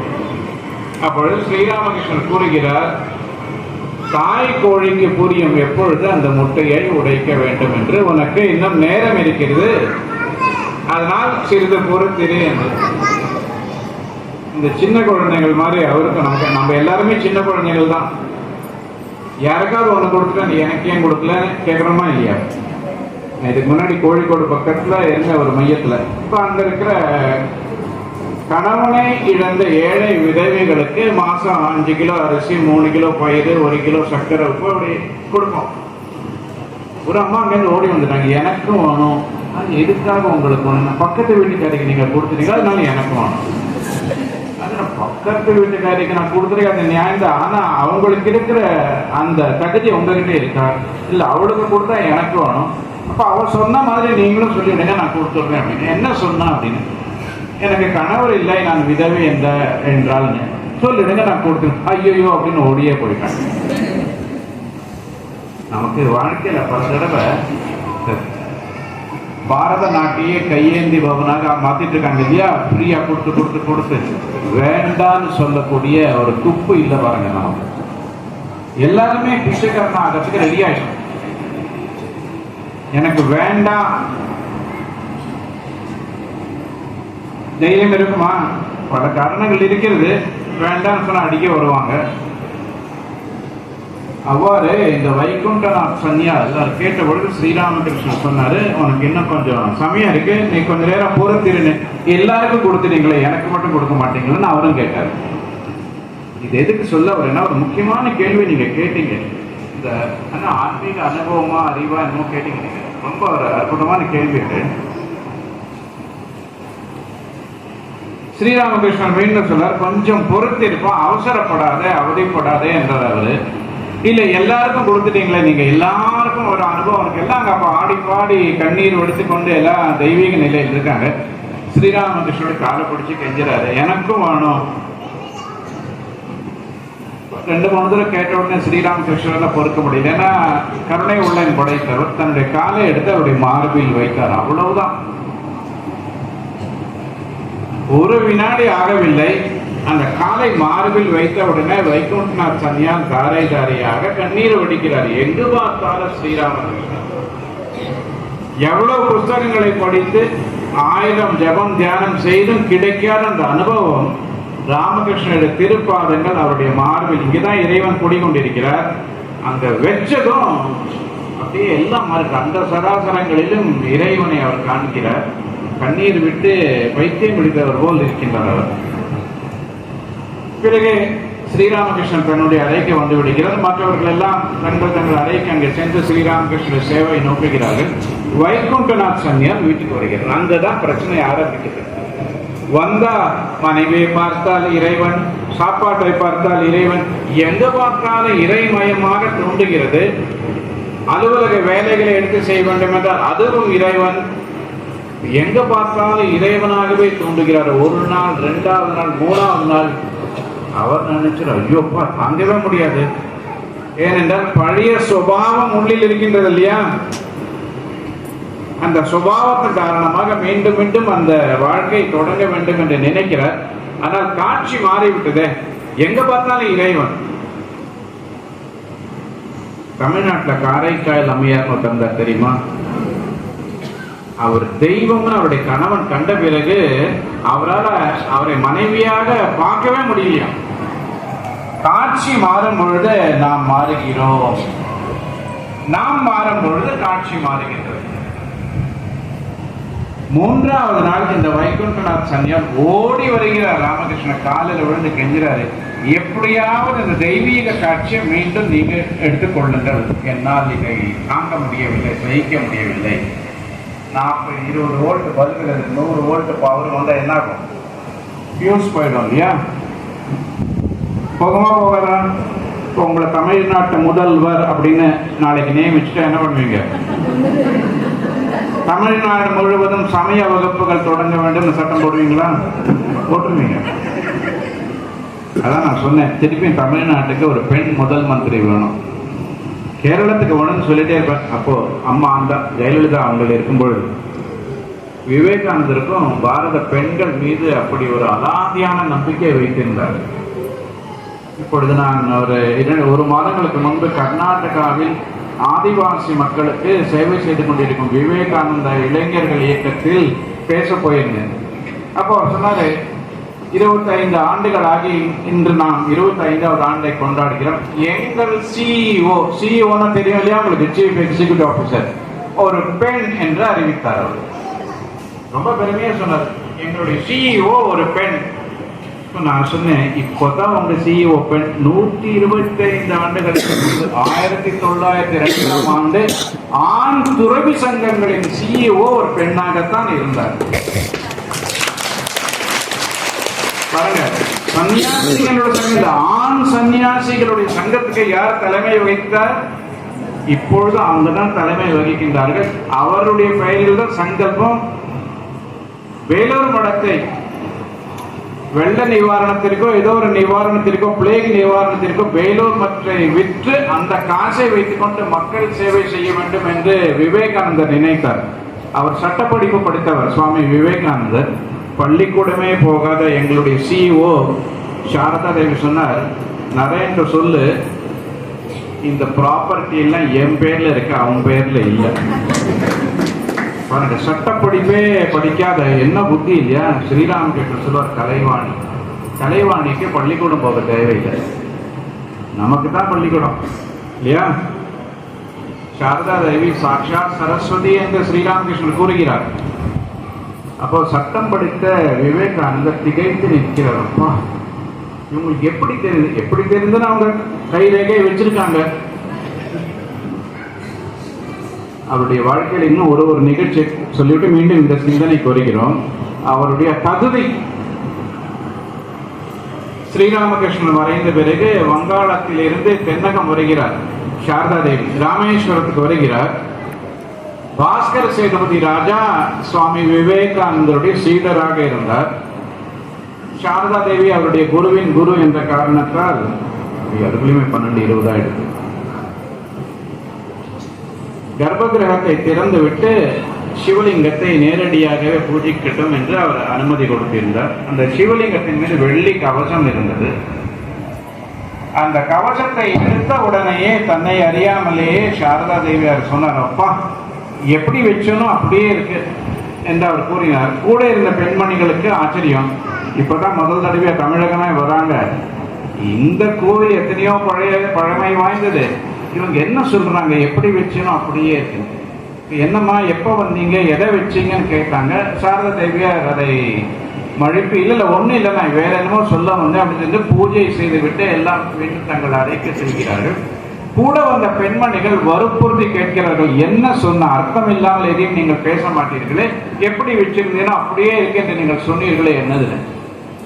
ராமாவதாரத்தில் ராவண வதம் செய்த பிறகு ராவணன் சிவபக்தனாக இருந்தார். ராவணன் ஒரு பிராமணன், சிவபக்தன். பிராமணனை கொன்ற பிறகு அந்த பிராமண ஹத்தி தோஷம் என்ற ஒரு தோஷம் இருக்கிறது, அது என்னை பிடித்துக் கொள்ளும் என்று நினைத்து ராமர் அதற்கு ஒரு பரிகாரத்திற்காக சிவ பூஜை செய்ய சிவலிங்கத்தை கொண்டு வர சொன்னார் அனுமாரிடம். கொண்டு வர தாமதமாக ஆகிவிட்டது. அப்பொழுது ராமர் சொன்னார், அனுமன் வருவதற்கு தாமதமாகி கொண்டிருக்கிறது, எப்படி சிவ பூஜை செய்ய வேண்டும், சிவலிங்கம் வேண்டுமே என்று. அதுதான் பெண்களுடைய சக்தி. சாரதா அங்க சீதா பிராட்டி என்ன செய்தார் என்றால், அந்த கடல் மணலை எடுத்து அப்படி பிடிச்சாங்க பாருங்க. இப்ப நம்ம எவ்வளவு சிமெண்ட் போட்டாலும் இதெல்லாம் விழுந்து விடுது இல்லையா? சீதா தேவியோட கற்ப சக்தியால் அப்படி அந்த மணலை பிடிச்சாங்க பாருங்க. 2500 எத்தனை ஆண்டு காலம் இன்னும் அந்த ராமேஸ்வரத்தில் அந்த பிடித்த சிவலிங்கம் அப்படியே இருக்கின்றது. இப்ப சாரதா தேவியார் சொன்னார், இந்த சிவலிங்கம் பார்த்ததும் எனக்கு பூர்வ ஜென்மங்களின் நினைவு வந்து என்னை அறியாமல் எப்படி பிடித்து வைத்தேனோ அப்படியே இருக்கிறது என்று கூறினார். இதுல இருந்து என்ன புரிஞ்சுக்கிறீங்க நீங்க? ஸ்ரீராமகிருஷ்ணர் தன்னுடைய வாழ்க்கையின் சாயங்காலத்தில் சுவாமி விவேகானந்தருக்கு பெரிய பலத்த சந்தேகம் வந்தது. எல்லோருமே இவரை அவதாரம் என்று கூறுகிறார். மரண படுக்கையில் இருக்கும் இத்தருணத்தில் அவர் தன்னுடைய வாயால் இவர் அவதாரம் என்று சொன்னால் என்ற சிந்தனை முடிவடைவதற்கு முன்பே இப்படி அப்படி நகர்வதற்கே ரொம்ப கஷ்டப்பட்ட ஸ்ரீராமகிருஷ்ணர் அப்படி திரும்பி சொன்னாரா? இன்னும் சந்தேகம் போகலையா? யார் ராமனாகவும் கிருஷ்ணனாகவும் வந்தாரோ அவரே இப்பொழுது ராமகிருஷ்ணனாக வந்திருக்கிறார். அப்ப அவர் மட்டுமல்ல, சாரதா தேவியும் அதை நிரூபிக்கின்றார். ராமருடன் கூட சீதை தான் வர முடியும். கரெக்டா? இப்போ சீதையே சாரதையா வந்திருக்கிறார். அப்படி நம்முடைய இந்து தர்மத்தில் நாம் பார்க்கக்கூடிய இதையெல்லாம் கதை என்று நினைக்கிறோம் அல்லவா? சாரதா தேவி அது கதை அல்ல, நிஜம் என்று தன்னுடைய வாழ்க்கை மூலமாக அவர் நிரூபிக்கிறார். இது அவருடைய தகுதி. ஒன்று சீதையின் தகுதி அங்க பார்த்தோம். எப்படி? சிமெண்ட் கிடையாது, கெமிக்கல் கிடையாது, ஒண்ணும் கிடையாது. கடல் மணல் அப்படி பிடிச்சு வச்சா நிக்குமா? நிக்காது. இப்போ நம்ம பாருங்க, இந்த சிமெண்ட்ல என்னெல்லாமோ கலந்து வாட்டர் ப்ரூஃப் இதெல்லாம் போடுறாங்க, கொஞ்ச நேரமான எல்லாம் போயிடுது. ஆனா எத்தனை ஆயிரம் ஆண்டு காலம் வரை அந்த கற்பு நெறியால் பிடித்து வைத்த அந்த சிவலிங்கம் அப்படியே நிற்குது. அப்போ அந்த நிகழ்ச்சி மூலமாக அவர் நமக்கு இரண்டு தத்துவங்களை விளக்குகிறார். ஒன்று தகுதி, இரண்டாவது நம்முடைய இந்து தர்மத்தின் விசுவாசங்கள் என்னது? மூட நம்பிக்கைகள் அல்ல என்பதை நாம் புரிந்து கொள்ள வேண்டும். இப்போ மீண்டும் நாம் இதுக்கு செல்வோம். கல்பத்தரு தினத்திற்கு அங்க வைகுண்டநாத் சன்னியால் அவ்வளவு பிடிவாதமாக கேட்டு பிறகு ஸ்ரீராமகிருஷ்ணர் அருள் புரிந்தார் இல்லையா? என்னாச்சு? கடைசியில மீண்டும் ஸ்ரீராமகிருஷ்ணன் நீங்க எடுத்துக்கங்க என்று கூறிவிட்டார். அதுலதான் நம்முடைய இந்து மதத்தின் ஒரு அருமையான தத்துவம் வருகிறது. ஆசைப்படுவது பெரிதல்ல, அருகதையை வளர்த்துக் கொள். அருகதை இல்லாமல் ஆண்டவனை அருளினாலும் அந்த அருகதை இல்லாவிட்டால் ஆண்டவன் அருளும் நம்மிடமிருந்து போய்விடும். எவ்வளவு பெரிய நாடாக இருந்தது இந்து மதம் இல்லையா? இருந்ததா இல்லையா? தங்க கிளி என்று கூறினார்கள், சோனேகி சிடியா என்று கூறுவார்கள். ஒரு தீப்பெட்டியில் ஒரு சில்க் புடவையை மடிச்சு வச்சிருப்பாங்களாம். என்ன அருமையான தகுதி இல்லையாது? ஒரு தீப்பெட்டி மேட்ச் பாக்ஸ் இருக்கு இல்லையா, நம்முடைய சில்க் சேலையை மடிச்சு அதுல வச்சு அவங்க பார்சல் அனுப்புவாங்க. அப்படி என்றால் இந்த பாரத நாட்டு மக்கள் எப்படிப்பட்ட தகுதி வாய்ந்த மக்களாக இருந்திருக்கிறார்கள் இல்லையா? நாமக்கல் பக்கத்துல தாரமங்கலம்னு ஒரு இடம் இருக்கு, தெரியுமா உங்களுக்கு? தெரியாதா? நான் ஒரு தடவை அங்க போயிருந்தேன். அங்க இருக்கிற அந்த பூஜாரி விவேகானந்தர் இந்து மதம் இதெல்லாம் பற்றி பேசிட்டு இருக்கும்போது நான் சொன்னேன், எப்படிப்பட்ட மனிதர்களாக நாம் இருந்தோம், இப்படி கீழே விழுந்து போயிட்டோமே. இன்னைக்கு மகாராஜ் கூட சொன்னார், ஸ்ரீராமகிருஷ்ணர் சொல்லுவார், மனிதர்களில் சிலர் பாலில் ஊறிய அவலை போன்று இருப்பார்கள். பாலில ஊறின அவல் எப்படி இருக்கும்? அதை இதுல இடிச்சாதான் அது நசுங்கி இதாகும் இல்லையா, மாவாகும் இல்லையா? அது இதுக்கு நான் டக்கு டக்கு கேரளத்துல வந்து மறந்து போயிட்டேன். அதை இடிக்கிறாங்க இந்த உலக்கை, பாலில ஊறின அவல உலக்கையில போட்டு இடிச்சாதான் மாவாகும் இல்லையா? இல்லையா?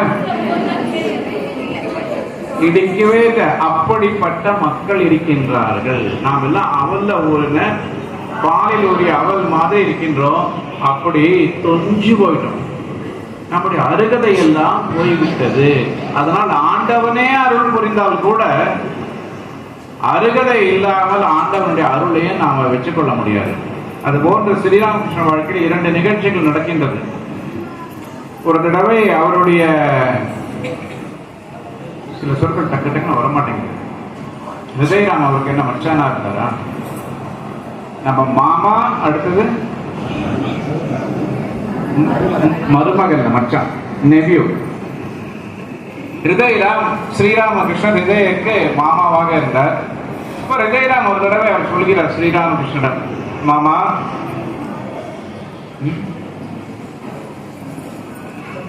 அம்மாவோட தம்பி தான் மாமா இல்லையா, மாமாக்கு அம்மாவோட மகன் என்ன ஆகணும்? மருமகனா? மாமான்னு நம்ம சொல்றோம், அம்மாவோட தம்பி தான் மாமா. அப்ப மாமாக்கு நாம என்ன ஆகணும்? மருமகனா? மச்சான் நீங்க ஒண்ணு என்னோட மோசமா இருக்கீங்க.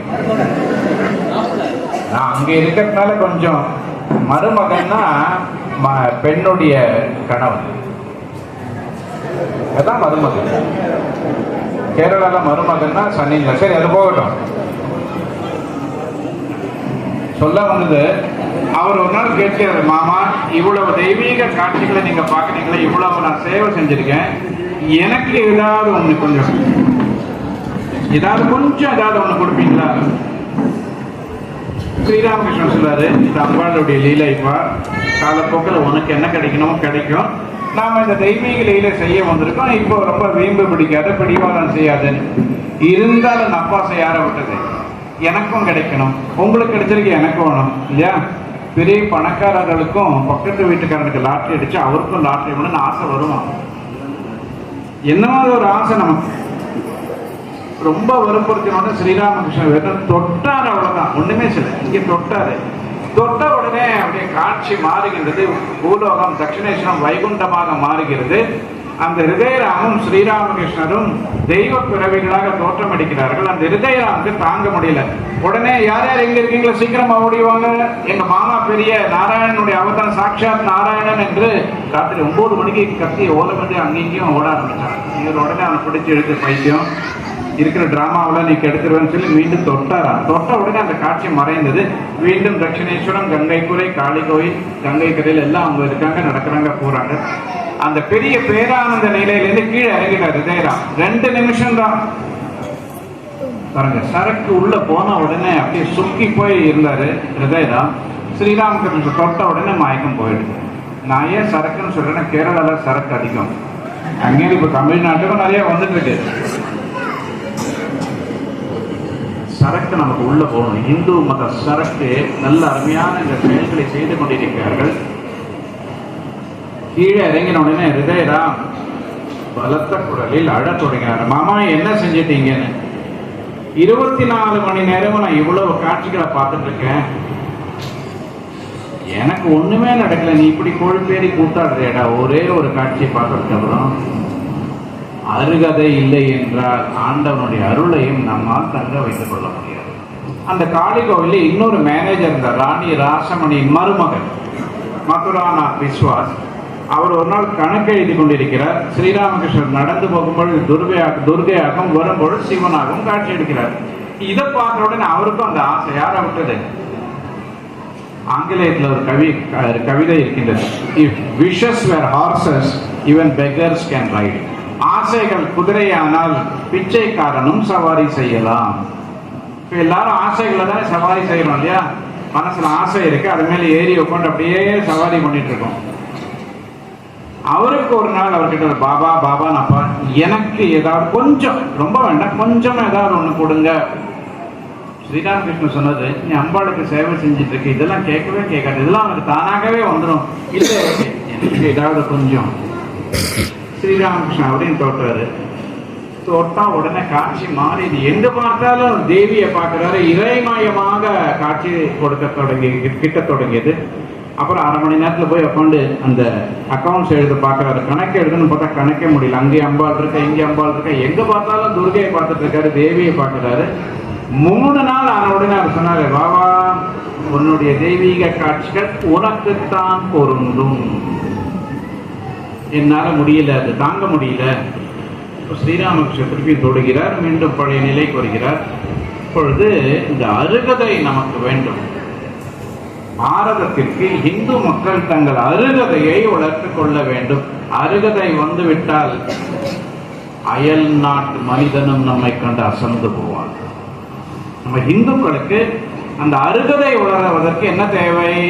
சுவாமி அந்த 2-3 பாயிண்ட் சொன்னார், அதுல இருந்து தான் இந்த பாயிண்ட் வருது. தகவல்கள், பட்டப்படிப்பு, அந்த பட்டம் கிடைக்கும், அதெல்லாம் நல்லது, தவறே இல்லை. அந்த தகவல்கள் உங்கள் நரம்பு நாடியுடன் தொடர்பு கொள்ள வேண்டும். இதைத்தான் விவேகானந்தர் மீண்டும் மீண்டும் கல்வி என்பார். கல்வி என்பது செய்திகள் செயலாக உருவெடுக்க வேண்டும். நம்முடைய வாழ்க்கையில நான் சொல்ற செய்தி செயலாக உருவெடுக்கணும். நான் ஸ்ரீராமகிருஷ்ண வாழ்க்கையை படிச்சேன். அந்த தாக்கம் 19 வயசுல படிச்சேன். நான் அந்த தாக்கம் எப்படின்னா அவருடைய அருளால் துறவரத்தை எடுக்க வேண்டும் என்ற செயலாக மாறியது. நீங்களும் துறவியாக வேண்டாம், ஆண்டவனை அடைவதே ஆன்மீகமே நம்முடைய குறிக்கோள் இல்லையா? அப்ப எப்படி வாழணும்? தமிழக மண், அந்த தமிழக மண்ணை எடுத்து பிழிஞ்சா என்ன வரும்? கற்புரசம் சாராய் பொழியும். அதுதான் சமய வகுப்பு. ஒரு கண்ணுக்கு அரசாங்கத்தை எப்படி கவிழ்த்தா இல்லையா? பெண்ணுக்கு என்ன பலம் இருக்கு இல்லையா? யாராலுமே கவிக்க முடியாத அந்த அரசனையே கவிழ்த்துட்டா யாரு? அந்த சரித்திரம் தமிழ்நாட்டில் இருக்கு. அப்படி என்றால் இந்த சமய வகுப்புகள், பட்டம், செய்திகள், தகவல்கள் எல்லாமே நல்லது.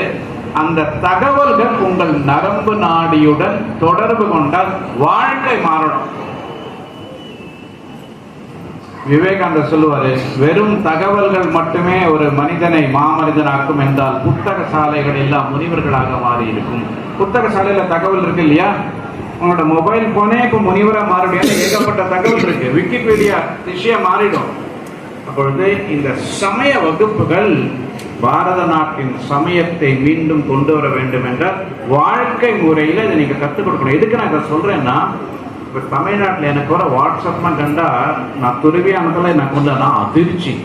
10ஆம் கிளாஸ் படிக்கிற பெண்கள் குடிச்சிட்டு மாமிசத்தை சாப்பிட்டு போட்டோ எடுத்துட்டு எட்ரி அவங்க கேட்கிறாங்களா? இதுதான் சமய வகுப்போட நமக்கு தேவையான இதுவா? சமயம் என்பது வாழ்க்கையில் ஒரு திருப்பு முனையை கொண்டு வர வேண்டும். தகவல்கள் நரம்பு நாடியுடன் தொடர்பு கொள்ள வேண்டும். எனக்கும் தகவல் கொடுத்திருக்காரு, 1/2 மணி நேரம் தான் பேசணும்னு, அதுக்கு மேல தாண்டி போக கூடாது. விவேகானந்தர் சொல்கிறார், education is nervous association of ideas. எங்கிருந்து இதை அவர் கண்டுபிடித்தார்? இந்தியாவில் நரசிம்மராவ் கவர்மெண்ட் நடக்கும்பொழுது அவர் இடத்துல எழுதுகிறார், பாரதத்தின் கல்வி திட்டத்தை உருவாக்குவதற்கு விவேகானந்தருடைய சிந்தனைகளிலிருந்து ஒருபாடு நாங்கள் எடுத்துக்கொண்டிருக்கிறோம். அவர் பெயரை சொல்லவில்லை. ஆனால் ஏன்னா அந்த காலத்துல செப்ரானைசேஷன், செப்ரான் எஜுகேஷன், செப்ரான் டெரர் என்று சொல்லிக் கொண்டிருந்தார்கள். காவி கல்வி திட்டம், காவி பயங்கரவாதம் என்றெல்லாம் சொல்லிக் கொண்டிருந்தார்கள். விவேகானந்தருடைய பெயரை சொல்லவில்லை. அந்த கல்வி திட்டத்தை அவர் எடுத்துக்கொண்டிருக்கிறார். அந்த விவேகானந்தருடைய கல்வி திட்டம் தான் பண்டைய காலத்தில் சனாதன தர்மத்தில் இருந்த பாரத நாட்டின் ஒரிஜினல் கல்வி திட்டம். அந்த கல்வி திட்டத்துல படிப்பு மட்டும் கல்வி என்று அவர் சொல்லவில்லை. அதுல ஒரு விளக்கம், கல்வி என்பது செய்திகள், தகவல்கள் நரம்பு நாடியுடன் தொடர்பு கொள்ள வேண்டும்.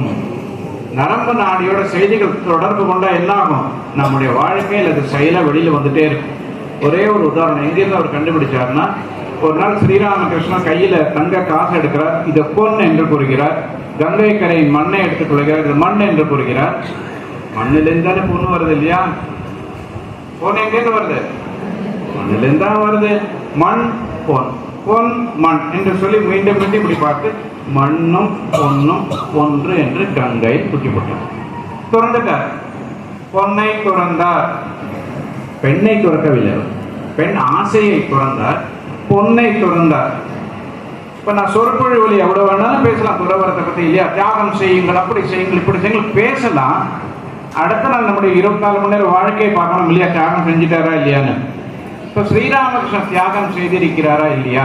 அவரை சந்திக்க 2 பேர் வருகிறார்கள். ஒருவர் பங்கிம் சந்திர பண்டிதர். பங்கிம் சந்திரர் அவர் சொல்கிறார், பரமஹம்சரே, நீங்கள் பொன்னையும் மண்ணையும் ஒன்றாக கண்டீர், 2ஐயும் மண் என்று கண்டு கங்கை தூக்கி எறிந்துவிட்டார். அதுதான் நீங்க செஞ்ச தவறு. மண்ணும் பொண்ணும் 2 ஒண்ணு, அது வரைக்கும் நியாயம், நான் ஒத்துக்கிறேன். பட் அந்த பொண்ணை கையில வச்சிருந்தா காய்கறி வாங்கிருக்கலாமே. முட்டாள்தானே இல்லையா? 2ஐயும் ஒன்னா பாத்தீங்க, எதுக்கு அந்த தங்க காசையும் கங்கையில தூக்கி எறிஞ்சுக்க? அதை பயன்பட்டு இருக்குமே, துணிமணி வாங்கியிருக்கலாமே. அப்போ ஸ்ரீராமகிருஷ்ணர் தன்னுடைய முழு உருவத்திற்கு வருகிறார். பங்கிம் சந்திரா, நீ பண்டிதன், பண்டிதன் கழுகை போன்றவன், வானத்தில் உயரத்தில் பருப்பான், கழுகை கொன்று அதே கழுகு அடுத்த நிமிடம் செத்த மாமிசத்தில் வந்து இறங்கும். என்ன அருமையான சொல்ற பேச்சு இல்லையா அது? பார்த்திருக்கீங்களா? கழுகு மேல பறந்துட்டு இருக்கும், அடுத்த நிமிடம் செத்து போன ஒரு மிருகத்தின் சவமோ இல்லை செத்து போன எலியோ இருந்தால் அந்த கழுகு நேராக பண்டிதனாக இருக்கிறாய், பேசுவது பாமரனை போன்று அல்லவா இருக்கிறது. பொன்னை நான் மண்ணாக பார்த்த பிறகு எங்கே அங்கே பொன் இருக்கிறது என்று கேட்க, நீ உன்னுடைய வாக்சாதுரியத்தால் பேசும் திறமையால் இது மண்ணை இது பொண்ணு, பொன்னை தூக்கி எறியாது என்று கூறுகிறார். வாழ்க்கையில் புரட்சி வர வேண்டும் என்றால் உன்னுடைய சொல் செயல் சிந்தனை ஒன்றாக இருக்க வேண்டும். அதுதான் புரட்சியை கொண்டு வருது, அதுதான் வாய்மை, அதுதான் சத்தியம். அப்போதான் பேசுவதும் சிந்திப்பதும் சொல்வதும் ஒன்னா இருக்கணும். அதுதான் கல்வி. கரன்சி நோட்ல வாய்மையே சொல்றாங்க, சத்தியமேவ ஜெயத்தை. அந்த கரன்சி நோட்டை வச்சுட்டு எல்லாம் லஞ்ச ஊழல் பண்றாங்களே, இருக்கா இல்லையா? இப்போ இந்த அருகதையை நாம் வளர்க்க வேண்டும். சமய வகுப்புகள் உங்கள் குழந்தைகளுக்கு இந்த வாழ்க்கையின் மதிப்பீடுகள் விழுமியங்கள் இருக்கு இல்லையா, அந்த விழுமியங்களை அவங்க வாழ்க்கையில வெளிக்கொண்டிருக்காக நம்ம முயற்சி செய்யணும். அதுதான் சமயம். இல்லையென்ற படித்த பட்டம், அதை வச்சு பட்டம் காப்பில் பாருங்க, அவ்வளவுதான். விவேகானந்தர் இதை மீண்டும் மீண்டும் சொல்கிறார், docking and not doing has become a habit with us Indian. பேசுவதும் பேசுவதை செய்யாமல் இருப்பதும் நமக்கு பழக்கமே ஆகிவிட்டது. அதனால்தான் நம்முடைய மதம் அப்படியே கீழே இறங்குறது. ஆனால் இந்த இடத்தில் ஒன்று, இதற்கு முன்பு இதை பற்றி நான் கேள்விப்பட்டிருக்கிறேன், சுவாமியை பற்றியும் இந்த வகுப்புகளை பற்றியும் உண்மையிலேயே நான் மனதார பாராட்டுகிறேன். இது ஆண்டவனுடைய ஒரு அருள் என்று நினைக்கிறேன். முதலில் தகவலுக்கு பிறகு தாக்கம் உண்டாகும். ஆனால் தகவலே இல்லை என்றால் நம்முடைய ஆன்மீக அனுபவத்திற்கு முதல் படி ஸ்ரவணம், காதால் கேட்க வேண்டும். பிறகு மனனம், மனதால் சிந்திக்க வேண்டும். பிறகு நிதித்தியாசம், நம்முடைய வாழ்க்கையில் அனுபவமாக அது மலர வேண்டும். பகவான் சொல்வார், பாலை பற்றி கேட்க வேண்டும், கேட்ட பிறகு பாலை பார்க்க வேண்டும் இல்லையா? பிறகு அதை பருகி நம்முடைய உடல் புஷ்டி பெற வேண்டும். இல்லைன்னா பிணையில பார்த்து கூட பால் நினைச்சுடலாம். இலங்கை அந்த ஈழ போராட்டத்துல பெரிய சிக்கல் வரும்பொழுது பால் ஜப்பானுக்கு போகலையாம். அப்ப அங்க இருக்கிற ஒரு பையன் சொல்லணுமா, பிணையில வச்சாவது காப்பி போட்டு கொடுமா, பிணைல் பாலாகாது. இப்ப பாலை பற்றி கேட்க வேண்டும், பார்க்க வேண்டும், பருக வேண்டும். சமய சிந்தனைகளை நீங்கள் கேட்டிருக்கிறீர்கள் இல்லையா? வாழ்க்கை பருகி இந்து மதம் மீண்டும் புது பொலிவுடன் தெம்புடன் வலிமையுடன் வளர்த்தம் என்று நான் பிரார்த்தனை செய்கிறேன். குறிப்பாக விவேகானந்தர் விரும்பியது இந்த சமய சிந்தனைகள் பெண்கள் வாழ்க்கையில் வளர வேண்டும்.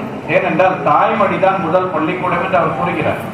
வாழ்க்கையில் பெரிய பெரிய சிக்கலில் சங்கடத்தில் இருக்கும் பொழுது எப்படி அவர் வெளிவருகிறார் என்றால் அவர் கூறுகிறார், என்னுடைய தாய் கூறினாள், ஒரு வார்த்தை சொல்லிட்டு நான் முடிச்சிருக்கேன், எப்படி இந்த தாய் இந்தியாவை உருவாக்கினாள்.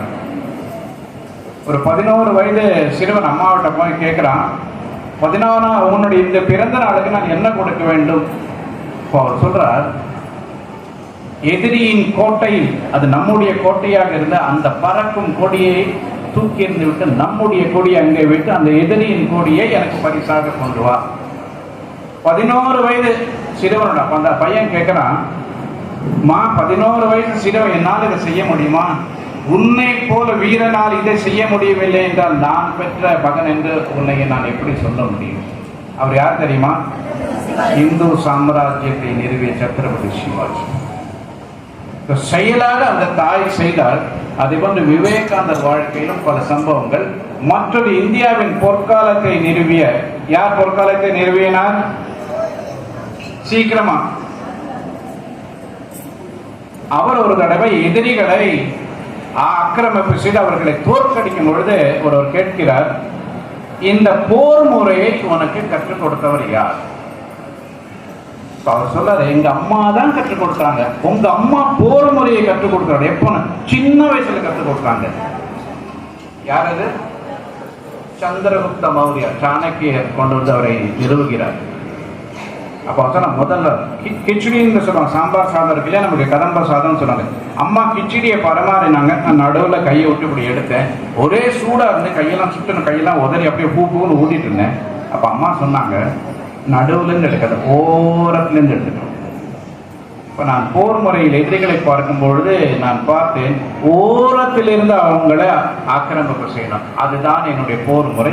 என்னுடைய தாய் தான் கற்றுக் கொடுத்தது. எவ்வளோ ஆச்சரியமா இருக்கு இல்லையா? ஒரு இந்து தாயின் வலிமை இந்தியாவின் விதியை மாற்ற முடியும். இப்போ இந்த சமய வகுப்புகள் தெய்வ திருமூவரின் கனவுகளை நனவாக்கும் என்று நான் நினைக்கிறேன். அவர்களுடைய அருள்மழை உங்கள் மீது பொழியட்டும். அத்துடன் மகாராஜோட சொன்னேன், கேரளத்திலும் இப்படிப்பட்ட வகுப்புகளை தொடங்க நான் 10 ஆண்டுகளாக விரும்பிக் கொண்டிருந்தேன். மலையாள புத்தகங்களையும் இங்கிருந்து கொண்டு போனேன். எனக்கு ஆள்பலம் இல்லை. அந்த புதிய மையத்தை தொடக்கத்திலிருந்து நிறுவ வேண்டியிருப்பதால் இப்படிப்பட்ட ஒரு தாய்மார்கள் கூட்டம், ஏற்கனவே மகாராஜோட கையில பலம் இருக்கிறது இல்லையா, பெரிய சேனையே வச்சிருக்காரு. இந்தியா முழுவதும் ஒண்ணு இல்லையா, எந்த மாநிலமும் தனித்தனியாக பிரிந்து இருக்க முடியாது. அதனால் கேரளத்திற்கும் இந்த கூட்டம் சிறிது சிறிதாக வந்தால், சுவாமி விவேகானந்தர் இதை விரும்பினார், யார் தருவார் ஒளி உலகிற்கு. உலகம் இருளை நோக்கி சென்று கொண்டிருக்கு. எங்க பார்த்தாலும் சண்டை இல்லையா, ரஷ்யா, உக்ரைன், இஸ்ரேல், அது இது எங்க பார்த்தாலும் சண்டை. இந்தியா தான் சொர்க்கம். அந்த ஒளி வெளிச்சம் எங்க இருக்கு? பாரத நாட்டில் மட்டும்தான் இருக்கு. சமயத்தில், ஆன்மீகத்தில் இருக்கின்றது. மற்ற சீர்திருத்தங்களை கொண்டுவதற்கு முன் இந்தியாவை ஆன்மீக சிந்தனையில் மூழ்கடியுங்கள். அவரோட அந்த பேச்செல்லாம் கேட்ட எழுச்சி வரும். இந்தியாவை, பாரதத்தை ஆன்மீக சிந்தனையில் மூழ்கடியுங்கள், மற்ற எல்லா சீர்திருத்தங்களும் தானாகவே வந்து சேரும். அப்படிப்பட்ட ஒரு சீர்திருத்தத்தின் காற்றை இங்கே நான் பார்க்கிறேன். இது புயல் காற்றாக மாறினால் பாரதத்தில் ஆன்மீக சிந்தனைகள் பெருகி, பாரதம் ஆன்மீக சிந்தனையில் மூழ்கினால் லஞ்சம், ஊழல், பெண்களை நாட்டின் கண்கள் என்று மரியாதையாக பார்த்து அவர்களை தேவையாக வழிபடும் நாடும் வரும். அது இப்ப இந்தியாவில் எங்க போனாலும் பெண்களை கேவலமாக அவருடன் இது செய்து இருக்கிறார்கள் இல்லையா. Me too campaign, harassment in work place, எங்க பார்த்தாலும் பெண்களுக்கு மதிப்பே இல்லாமல் இருக்காங்க. பெண்களும் அப்படி சில சமயம் செய்யறாங்க. பட் நம்முடைய சனாதன தர்மத்தில் பெண்களை அவர்கள் தெய்வமாகத்தான் வழிபட்டார்கள். அசாத்திய சக்தி உள்ள, பலம் உள்ள பெண்களாக இந்து மத பெண்கள் இருந்தார்கள். அந்த அசாத்திய பெண்கள் வந்தால் அசாத்திய மகன்கள் பிறப்பார்கள். அவர்கள் அசாத்திய செயல்களை அவர்களால் செய்ய முடியும். இந்த புனித நன்னாளில், கல்பத்தரு தினத்தில் உங்களுடைய முயற்சிகள் எல்லாம் வெற்றிகரமாகட்டும், பலிக்கட்டும் என்று நான் பிரார்த்தனை செய்கிறேன். தாய்மார்கள் எல்லாருக்கும் என்னுடைய மனதில் இருந்து நான் என்னுடைய வணக்கத்தை தெரிவித்துக் கொள்கிறேன். திருமூவர் அருள்மழை உங்கள் மீது பொழியட்டும். இந்த புனித காரியம் ஆண்டவனுடைய கனவுடைய வெற்றி அடையட்டும் என்று நான் நினைக்கிறேன். அத்துடன் கேரளத்திலும் இந்த தினத்தில் சுவாமியிடம் சொல்லியிருப்போம், ஒரு கூட்டம் அங்கும் வந்தால் சமய வகுப்புகளை நாம் தொடங்கலாம். ஜெயராம் கிருஷ்ணா.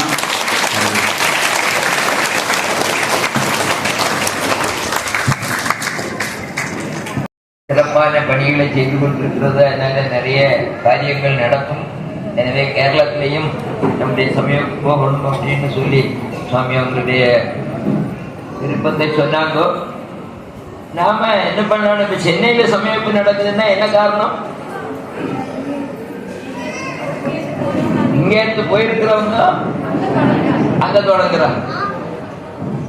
அதோட அங்க சமயப்பை பற்றி முழு நேரம் கவனிக்கிறதுக்குன்னு ஒரு அம்மா இருக்காங்க. 2 விஷயம் இருக்கு. ஒண்ணு, அந்த முழு நேரமாக சமயம் பற்றி சிந்திக்க ஒரு ஆள் இருக்கணும். கன்னியாகுமரி மாவட்டத்தில இருந்து போனவங்க அங்க வேலை செய்யணும். இந்த திருநெல்வேலி மாவட்டத்திலேயே இந்த சமயம் எல்லாத்தையும் வரணும்னா என்ன வேணும்?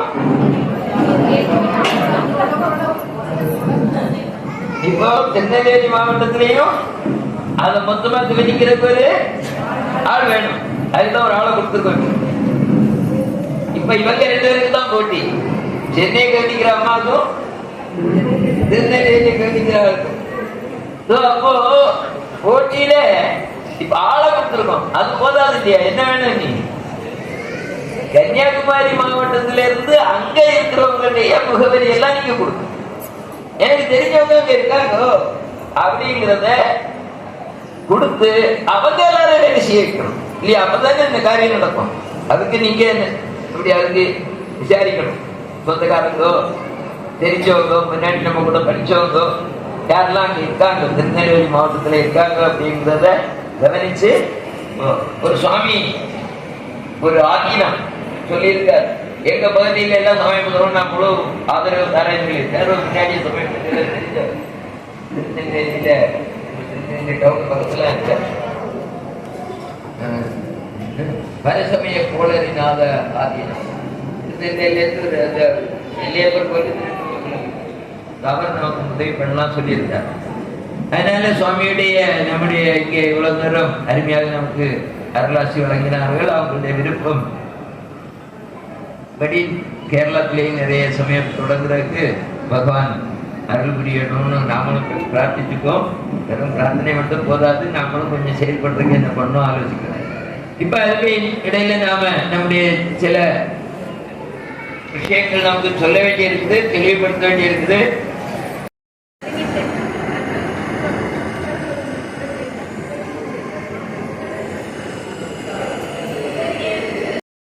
இந்த கல்ப திருநாளிலே இந்த நிகழ்ச்சியிலே கலந்து கொண்டு சிறப்பித்துக் கொண்டிருக்கின்ற ஹரிகாடு சுவாமி அவர்களுக்கும் நமது ஆசிரமத்தை சார்ந்த சுவாமி அவர்களுக்கும் மாணவி மற்றும் பொறுப்பாளர்கள், ஆசிரியர்கள், ஆலயங்கள் மற்ற அனைவருக்கும் அடியனுடைய அன்புகள் அந்த வணக்கத்தை உரித்தாக்கிக் கொண்டிருக்கிறோம்.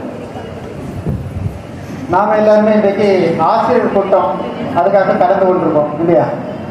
எல்லாருமே ஆசிரியர் கூட்டத்துக்காக வந்திருக்கோம். தகவல்களை எந்த தகவல்களை எல்லாம் இங்கிருந்து சொல்றாங்களோ அந்த தகவல்களை கேட்டு அதை எப்படி செயல்படுத்துவது என்பதுதான் நமக்கு குறிக்கோள். நம்மளோட லட்சியம் அதுதான். நாம் ஒரு இலக்கை நோக்கி பயணிக்காவிட்டால் எந்த ஒரு செயலையுமே நாம வெற்றி பெற முடியாது. கட்டாயம் எல்லோருக்குமே ஒரு இலக்கு இருக்க வேண்டும். நாம இன்னைக்கு மகிழ்ச்சியாக சந்தோஷமாக இந்த பாரத நாட்டிலே வாழ்ந்து கொண்டிருக்கின்றோம் என்று சொன்னால் பல தியாகிகள் விடுதலை போராட்டத்தில் தங்களுடைய இன்னுயிரை நீத்து பாரதம் சுதந்திரமான பாரதமாக இருக்க வேண்டும், இங்கு சனாதன தர்மம் என்றென்றும் நிலை பெற்றிருந்தால் மட்டுமே நாம் மகிழ்ச்சியாக வாழ முடியும், இந்துக்கள் உண்மையான சுதந்திரத்தோடு வாழ முடியும் என்ற தங்களுடைய நோக்கத்தை நிறைவேற்றுவதற்காக தங்களுடைய இன்னுயிரை நீத்து நமக்கு விடுதலை வாங்கி தந்திருக்கின்றார். அப்படிதானே? நம்ம இன்னைக்கு எத்தனையோ பேர், லட்சக்கணக்கான பேர் தங்களுடைய உயிரை தியாகம் செய்யாம இருந்திருந்தா இன்னைக்கு நாம மகிழ்ச்சியா இருந்திருக்க முடியாது, வாழ முடியாது. வங்காளதேசத்தை மாதிரியோ கேரளாவில் மலப்புரம் மாவட்டத்தை மாதிரியோ நம்முடைய பிரச்சனைகள் அதிகமாகி ஒவ்வொரு நாளும் கண்ணீர் அடித்துக் கொண்டு வாழ வேண்டிய ஒரு சூழ்நிலை இருந்திருக்கும். பல லட்சம் தியாகிகள் தங்களுடைய உயிரை மதிக்காமல் தன்னுடைய உயிர் போனாலும் பரவாயில்லை, இந்த பாரத நாடு விடுதலை பெற வேண்டும், இந்து சமயம் புத்தொழில் பெற்று வாழ வேண்டும், அப்போதுதான் அமைதியான வாழ்க்கை நம்முடைய சந்ததியருக்கு கிடைக்கும் என்று தங்களுடைய இன்னுயிரை நீத்ததனால் நாம் இன்று மகிழ்ச்சியாக வாழ்ந்து கொண்டிருக்கின்றோம். அதை ஒரு நிமிடம் நம்ம ஞாபகத்தில் வச்சிருக்கோம். அப்படி ஞாபகத்தில் வைத்திருக்கவில்லை என்றுதான் நிச்சயமா நமக்கு வருங்காலங்களில் இழப்பு அதிகமாக இருக்கும். அதனால சமய பாசிரியர்கள் நாம இன்னைக்கு ஒரு 900 பேர் இங்க கூடியிருக்கோம். எல்லாரும் வரல, 900 பேர் இருக்கோம். வித்தியாசதிகள் 834 பேர்ல 84 பேர் தான் இருக்கோம். மீதி உள்ளவங்க வராம இருக்காங்க, நிகழ்ச்சியில கலந்து கொள்ளாம இருக்காங்க. அப்ப அவங்களும் எல்லாருமே ஒரு நிகழ்ச்சியில நாம சேரும் போது, இணைந்து பணியாற்றும் போது நம்ம வேலை வெகு இலகுவாக முடிந்துவிடும் இல்லையா? எல்லாருமே சேர்ந்து பணியாற்ற இலகுவா இருக்கும், நம்ம வேலை ரொம்ப எளிமையாக இருக்கும், நமக்கு எந்த கஷ்டமே இருக்காது. ஆனா இலக்கை நோக்கி நாம பயணிக்கும் போது நம்முடைய சிந்தனைகள், அதாவது நமக்குன்னு ஒரு சில சின்ன சின்ன ஆசைகள் இருக்கும், அதை தியாகம் செய்தாலும் நம்ம வெற்றி பெற முடியும். இப்ப வாஞ்சிநாதன் தன்னுடைய குடும்பத்தை பத்தி நினைச்சிருந்தா வாஞ்சிநாதனால ஆசிரியை விட்டு கொண்டிருக்க முடியாது. நேதாஜி சுபாஷ் சந்திர போஸ் பெருமனே ஒரு குறுகிய வட்டத்துக்குள்ள வாழணும்னு நினைச்சிருந்தா அவர் சந்தோஷமா வாழ்ந்திருப்பார். ஆனா பாரத நாட்டுக்கு விடுதலை கனவாகவே மாறி இருக்கும். பாரதியார், பகத்சிங், திருப்பூர் குமரன் போன்ற எண்ணற்றவருடைய தியாகம் தான். ஒவ்வொருவருடைய தியாகத்தையும் நாம படிக்கணும். ஒவ்வொருடைய வரலாறு எவ்வளவு அருமையானதுன்னு நாம படிச்சு பார்க்கணும். அந்த வரலாறு நாம படிக்கணும். நமக்கு தெரியாது. பாரதத்தில் வந்த கல்வி அமைச்சர்கள் பெரும்பாலான பேர் முஸ்லிம்களாக இருந்திருக்காங்க. அதனால நம்முடைய பாடத்திட்டங்கள்ல முஸ்லிம்கள் தான் சிறப்பானவர்கள், கிறிஸ்தவர்கள் தான் ஏதோ இந்த நாட்டில் பெரிய சாதனைகளை செய்திருக்காங்க அப்படின்னு நமக்கு எல்லாம் புகட்டி இருக்காங்க. நாம படித்ததெல்லாம் அதுதான். கிறிஸ்தவர்கள் சாதனை செய்திருக்கிறார்கள், முஸ்லிம்கள் சாதனை செய்திருக்கிறார்கள், இந்துக்கள் எதுவுமே செய்யவே. சத்ரபதி சிவாஜியோட வீரத்தை பத்தி நம்ம பாடத்திட்டங்கள் பெருமையாக பேசவில்லை. பேசுறாங்களா? இல்ல. ராஜராஜ சோழனை பத்தி பேசல, ராஜேந்திர சோழனை பத்தி பேசல. 56 நாடுகளை வென்றவர் ராஜேந்திர சோழன். ஆனா நம்ம பாடத்திட்டத்தில் ஏதோ ஒரு மூலையில தான் இருக்கும். ஆனா அக்பர் தி கிரேட், அலெக்சாண்டர் தி கிரேட் போலியான மாயத்தோற்றங்கள் நம்ம பாடத்திட்டங்களே இருக்குது. போலியான மாயத்தோற்றங்கள் ஒண்ணு கூட உண்மை கிடையாது. வெள்ளையர்கள் வெள்ளை கிறிஸ்தவர்கள் வர்றதுக்கு முன்னாடியே கல்லணையை கரையால கட்டிட்டாங்க. கட்டினானே இல்லையா? அந்த கல்லணை இன்னைக்கு கூட எந்த ஒரு சேதமும் இல்லாம நிலையாக இன்றைக்கு நம்ம வரலாறு சொல்லுது. கரிகாலனுடைய வரலாறு மட்டுமல்ல, பாரதத்தின் தொழில்நுட்பத்தையும் சொல்லுது. கிறிஸ்தவர்கள் கட்டி அணைகள் கூட நிறைய உடைய ஆரம்பிச்சாச்சு. பழுது பார்க்கறாங்க அங்க. ஆனா கல்லணையில எந்த பழுதும் பார்க்க வேண்டிய அவசியமே இல்லை. தஞ்சை பிரகதீஸ்வரர் ஆலயம் கட்டி 1000 வருடம் தாண்டிட்டு இல்லையா? 1000 வருடம் தாண்டிட்டு. இன்னைக்கு நாம கட்டுற ஒரு கட்டடம் 50 வருடம் கூட நிற்காது. ஆனா 1000 வருடத்தை தாண்டி நிற்குது. இந்து சமயத்தினுடைய சிலைகள் தென் ஆப்பிரிக்காவா இருக்கலாம், அமெரிக்காவா இருக்கலாம், எங்க போய் தோண்டினாலும் 50 அடி 60 அடி தோண்டும் போது இந்து சமயத்துடைய சிற்பங்கள் கிடைத்து கொண்டே இருக்குது. இப்ப 28,000 வருடங்களுக்கு முன்னே ஒரு சிற்பம் கூட கண்டுபிடிச்சிருக்காங்க, சிவபெருமானுடைய சிலை இல்லையா? அப்போ வரலாறு நமக்கு ரொம்ப பழமையானது. ஹரப்பா, மொஹஞ்சதாரோ இதையெல்லாம் காட்டுறது நம்ம கிட்ட என்ன சொன்னாங்க? வெளிநாட்டு நாகரிகம் தான் நமக்கு பாடம் சொல்லி தருது அப்படின்னு கிடையாது. இந்து நாகரிகம் தான். உலகம் முழுக்க இந்தியா தான் தன்னுடைய நாகரிகத்தை விரிவடைத்திருந்தது ஒரு காலகட்டத்தில். இந்தியாவை மிஞ்சின எந்த ஒரு சாஸ்திரமோ, எந்த ஒரு கட்டடக்கலையோ, எந்த ஒரு மருத்துவ கலையோ உலகத்துல வரவே இல்லை. இந்தியா தான் எல்லாத்துக்குமே முன்னோடியா இருக்கக்கூடிய நாடு. இந்து மதம் தான் எல்லா வரலாற்று வளர்ச்சிகளுக்கும் எல்லா நாகரிகத்துக்கும் முன்னாடி இந்து நாகரிகம் தான். அதுல மாற்று கருத்தே இல்லை. இன்னைக்கு ஒவ்வொன்றா விஞ்ஞானம் சொல்லிக்கிட்டே இருக்குது. விமானத்தை கண்டுபிடிச்சது ரைட் சகோதரர்கள் பொதுவையான ஒரு பிம்பத்தை உருவாக்கி இருக்காங்க. ஆனா ராமாயணத்திலே நமக்கு தெரியும் விமானம் இருந்ததா இல்லையா? இருந்தது. அதனால நாம உண்மையிலே நாம பெருமைப்படக்கூடிய சந்ததியினரா இருக்கோம். இந்து சமயத்தை நாம பின்பற்றுவர்கள் நமக்கு பெருமையா இருக்குது. அந்த பெருமையை நாம நிலைநாட்டுவது மட்டுமல்ல, ஒவ்வொருவரும் உணர செய்ய வேண்டும். அதான் நம்ம படி என்னது? விவேகானந்தர் உலகம் முழுக்க போய் இந்து சமயத்தை பிரச்சாரம் பண்ணார். எதுக்காக? உலகம் அமைதியாக, மகிழ்ச்சியாக, சிறந்த நாகரிகத்தோடு வாழ வேண்டும் என்று சொன்னால் இந்து சமயம் எல்லா இடங்களிலுமே வியாபிக்க வேண்டும். ஒவ்வொரு மனிதனும் தன்னை உணர வேண்டும் என்று சொன்னால் அது இந்து சமயத்தில் தான் முடியும். யோகா இந்து சமயத்தில் தான் முடியும். மகிழ்ச்சியான வாழ்க்கைக்கு இந்து சமயம் தான் வழிகாட்டி. பிற மதங்களை பயன்படுத்தினால இன்னைக்கு சிரியா, இஸ்ரேல், பாலஸ்தீன எப்படி இருக்கு துக்ககரமான நிகழ்வுகள் நம்ம ஒவ்வொருவருக்கும் தெரியும். வரலாறுகள் நமக்கு பாடம் சொல்லி தந்திருக்குது. அதனால இந்து சமயத்தை நாம எல்லாருக்கிட்டையும் கொண்டு போறோம். அப்ப நம்ம சமயப்பாசனுடைய பணி அதுதான். பெருமையான இந்து சமயத்தை கொண்டு போறோம், கீழ்மையான சமயத்தை நாம கொண்டு போகல. அன்பான மதம் சொல்லிட்டு போராடக்கூடிய வழியை நாம காட்டி கொடுக்கல. அன்பான மதம் ஒவ்வொருவரும் மகிழ்ச்சியான வாழ்க்கை அடைவதோடு பிறருக்கு மகிழ்ச்சியான வாழ்க்கையை சொல்லிக் கொடுக்கக்கூடிய மதம் இந்து மதம் தான். அதனால இந்து தர்மத்தை நாம ஒவ்வொருவருக்கும் பிரச்சாரம் பண்றதுல நாம பெருமையடையமே தவிர நமக்கு ஒரு நொடி கூட நமக்கு அவமானமோ வேற சிந்தனைகளோ தேவையில்லை. பெருமையான ஒரு விஷயத்தை நாம எல்லாருக்கிட்டையும் கொண்டு போகும்போது நாம கொஞ்சம் தியாகம் செய்யறதுக்கு தயாரா இருக்கணும். நமக்கு கொஞ்சம் நேரம் கொடுக்கணும். அதுக்கு சமய ஆசிரியர்னா நாம ஒரு கூட்டம்னா அதுக்கு வரணும், கலந்து கொள்ளணும். ஒரு நிகழ்ச்சின்னா நமக்குன்னு தனியா ஒரு ஆர்வம் இருக்கணும். மற்றவங்க நம்ம தூண்டி விட்டு வரணும்னு நினைக்க கூடாது. ஒவ்வொரு ஆசிரியர் கூட்டம் நடக்கும் போதும், ஒவ்வொரு பயிற்சி முகாம் நடக்கும் போதும் நாம அதுல கலந்து கொள்ள வேண்டியங்கிற எண்ணம் நமக்கு வரணும். தனிப்பட்ட முறையில வரணும். யாரும் நம்ம தூண்ட வேண்டிய அவசியம் இல்லை. நாம ஏற்கனவே பகவான் ராமகிருஷ்ணரால, தூயானி சாரதா தேவியால, சுவாமி விவேகானந்தரால, எத்தனையோ மகான்களால தூண்டப்பட்டிருக்கின்றோம் இல்லையா? எத்தனையோ மகான்கள், எத்தனையோ தேசபக்தர்கள் நமக்கு வழிகாட்டி இருக்காங்க. எத்தனையோ பக்தருடைய வரலாறுகள் நமக்கு வழிகாட்டி இருக்குது. அதனால அந்த வரலாறுகளை முன்கொண்டு நம்ம முயற்சியால, பிறர் முயற்சியால இல்லை, அடுத்தவங்க சொல்லி நம்ம வரணுங்கிறத நினைக்க கூடாது. நாம போகணும். இன்னைக்கு வெட்டுமலையில் ஒரு நிகழ்ச்சி இருக்கா, சமய பயிற்சி மாவட்ட அந்தந்த வைத்தியக்கலை இருக்குதா, வேற ஒரு நிகழ்ச்சி இருக்கா, அதுக்கு நாம போனேங்கிற எண்ணம் நமக்கு இருக்கணும். எவ்வளவு வேலைகள் இருந்தாலும் அன்னைக்கு அவங்களுக்கு வாஞ்சிநாதனுக்கு வேலை இருந்துட்டுமா இருக்காதா, பகத்சிங் வேலை இருந்துட்டுமா இருக்காதா, சுகதேவ், ராஜகுரு இவங்களுக்கு வேற வேலை இல்லாம இருந்ததா? எல்லா வேலைகளையும் விட்டுட்டு பாரத தேசத்தோட வேலை தான் முக்கியமா நமக்கு இருந்தாங்க.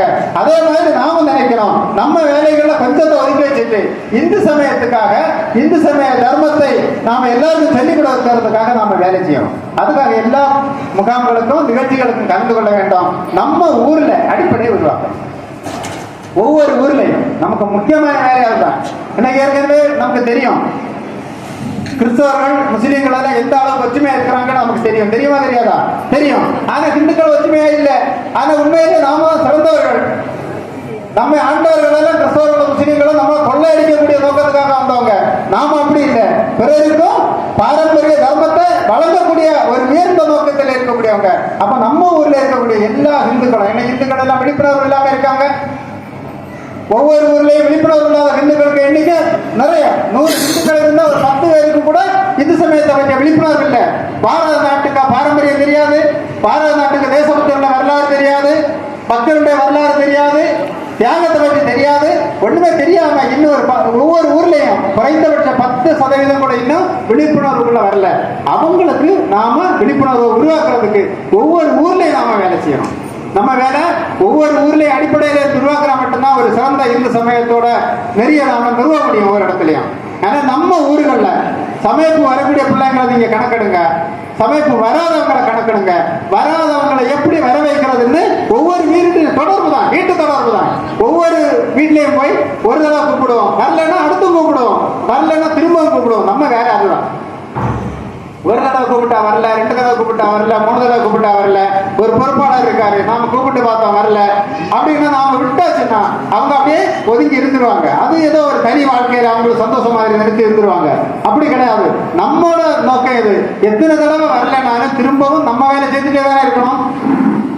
நம்மளோட படியா தானே ஒரு ஆசிரியருடைய படி எல்லாரையும் இந்து சமயத்தில விழிப்புணர்வை உருவாக்குறது, எல்லாரும் இந்து சமயத்தை பற்றி தெரிந்து கொள்ள வைப்பது. அப்ப நம்மளோட வேலை கடைசியில எல்லாரும் தெரிந்து கொள்ள வர சுவாமியானந்தர் சொல்லியிருக்காரு, எல்லாரும் இந்த உலகத்தில் இருக்கக்கூடிய எல்லாரும் ஆத்மாவை பற்றி உணரும் வரை நான் நமக்கு கூட இருக்கு உழைப்பேன்னு சொல்லியிருக்காரு இல்லையா? நம்ம கூடயே விவேகானந்தர் இருக்காரு. நாம விவேகானந்தரை பின்பற்றி நாமும் எல்லாருக்கிட்டையும் நம்ம இந்து தர்மத்தை பற்றி கொண்டு போகணும். இன்னைக்கு இந்து தர்மத்தை அவமானப்படுத்துறவங்க எத்தனை பேர் இருக்காங்க தானே? ஏன் இந்துக்களுடைய ஒற்றுமை இல்லாததுனால. நாம ஒவ்வொரு ஊர்லயும் அந்த ஒற்றுமை உருவாக்குறது நம்ம சமய பாசத்தை பணின்னு நாம நினைக்கணும். அதே மாதிரி பொறுப்பாளர்களும் நமக்கு ஒரு சுய லாபத்தை நோக்காம பரந்த மனப்பான்மையோட எல்லாருமே எல்லா இந்துக்களும் ஒற்றுமையா வரணும். அதுக்காக நாம வேலை செய்யணும். நமக்கு ஒரு பொறுப்பு தந்திருக்காங்க, நமக்கு அந்த பொறுப்பு இருக்குது. அதனால நான் பெரிய ஆளு, பொறுப்பு இல்லாத இருக்கக்கூடிய ஆசிரியர் குறைந்த ஆளு, அதனால அவங்கள மட்டம் தட்டணும் அந்த மாதிரி நினைக்க கூடாது. அல்லது நாம வேலை செய்யணும், நம்மளை எல்லாரும் பெருமையா பேசணும் அப்படின்னு நினைக்க கூடாது. அந்த மாதிரி எண்ணம் இல்லாம நாம இந்து தர்மத்துக்காக ஒரு சேவகன் இல்லையா? ராமருக்கு பாலம் கட்டும் போது ஒரு அணில், அது யாராவது பாராட்டுவாங்கன்னு தெரிஞ்சா செய்தது இல்ல. அதே மாதிரி வானர படைகள் தங்களோட இன்னீரை நின்று சீதாதேவியை மீட்க உதவி பண்ணாங்க. அதுக்காக வரலாறு பேசுகிற ஒரு வானர படைகளுக்கு வரலாறை நாம படிச்சுட்டு இருக்கோமா? இல்ல. ஒவ்வொரு ஆளும் தன்னுடைய தர்மத்தை நிலைநாட்டுவதற்காக பணி செய்யறாங்க. அதே மாதிரி நாம பொறுப்பை நினைச்சோம், இல்ல எனக்கு பொறுப்பு கிடைக்கல நான் வேலை செய்ய மாட்டேன், நான் பொறுப்பு கிடைச்சிருக்கு அதனால நான் தான் பெரிய ஆள் மீதி உள்ளவங்களோட, அப்படி கிடையாது. எல்லாருமே இந்து சமயத்தின் சேவகர்கள் தாங்கிற உணர்வோட நாம வேலை செய்யணும். அப்படி செய்தா உண்மையிலே இந்து தர்மம் மேன்மேலும் புத்தொழில் வச்சு பாரத நாடு மட்டுமில்ல உலகத்துல ஒரு இந்து தர்மம் இருந்து இன்னைக்கு எப்படி குறைந்து போடுச்சதோ இன்னைக்கு இந்து தர்மம் வளர்ந்துட்டு இருக்குது. உலக அளவில் இன்னைக்கு பெருசா வளர்ந்துட்டு இருக்குது. உலகம் முழுக்க இன்னும் ஒரு காலம் வரும் இல்லையா? நாம் நினைக்கிற மாதிரி அகண்ட பாரதம் மட்டும் இல்ல நம்ம கனவு. உலகமே இந்து தர்மத்தால சூழ்ந்து சனாதன தர்மம் உலகம் முழுவதும் பரவ வேண்டும். அதுக்கு நாம அடிப்படையாக நம்முடைய பணியை செய்வோம் என கேட்டுக்கொண்டு வாய்ப்புக்கு நன்றி கூறி விடைபெறுகின்றேன். நன்றி, வணக்கம். ஒரு தகவல், இந்த ஆசிரியர் பதிவு 5 வருடத்திற்கு ஒரு முறை செய்ய வேண்டும் இல்லையா? எல்லாருக்கும் தெரியும் 5 வருடத்துக்கு ஒரு முறை புதுப்பிக்கணும். பதிவுக்கு எப்ப நாம விண்ணப்பம் கொடுக்கிறோமோ அந்த விண்ணப்பம் கொடுத்ததுல இருந்து 2 வருடத்துக்குள்ளாடி ஆசிரியர் பயிற்சி முகாமில் கலந்து கொள்ள வேண்டும். ஆசிரியர் பயிற்சி முகாமில் கலந்து கொண்டாதான் ஆசிரியர் பதிவு அடையாள அட்டை கிடைக்கும். அதுக்கு பதிவு விண்ணப்பம் கொடுத்ததுல இருந்து 2 வருடத்துக்குள்ள நாம கலந்து கொள்ள வேண்டும் என்பதை தெரிவித்துக் கொள்கிறேன். முடிஞ்சது. அந்த டிசம்பரோட 2 வருஷம் முடிஞ்சது அப்படின்னு சொன்னாக்க என்ன பண்ணணும்? ஏற்கனவே கொடுத்திருந்தாலும் அதை நம்ம கணக்கில் எடுக்க மாட்டோம். திருப்பி அவங்க புதுசாக புரியுதுன்றது புரியுது இல்லையா?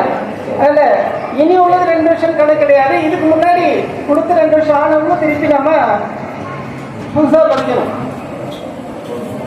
அப்புறம் இந்த வருஷம் ஒரு நாள் நம்ம சமயத்தில் எத்தனை பேர் வருவாங்க? அட்டண்டன்ஸ்ல நமக்கு நிறைய எண்ணிக்கையில் சமயப்பு மாணவர்கள் பேர் பதிவு பண்ணிருக்கோம் இல்லையா? அந்த சமயப்பு வரவங்க எவ்வளவு பேர் வருவாங்க? இப்போ சமயப்பு அட்டண்டன்ஸ்ல ஒரு 50 பேர் இருந்தா சமயத்துக்கு எத்தனை பேர் வருவாங்க? ஒரு 25-30 வரும் இல்லையா? இந்த தகவல் நம்ம ஒவ்வொரு வாரமும் கொஞ்சம் வித்தியாசம் வரும். சில மாசம் சில வாரம் 30 இருக்கும், சில வாரம் 25 இருக்கும் இல்லையா?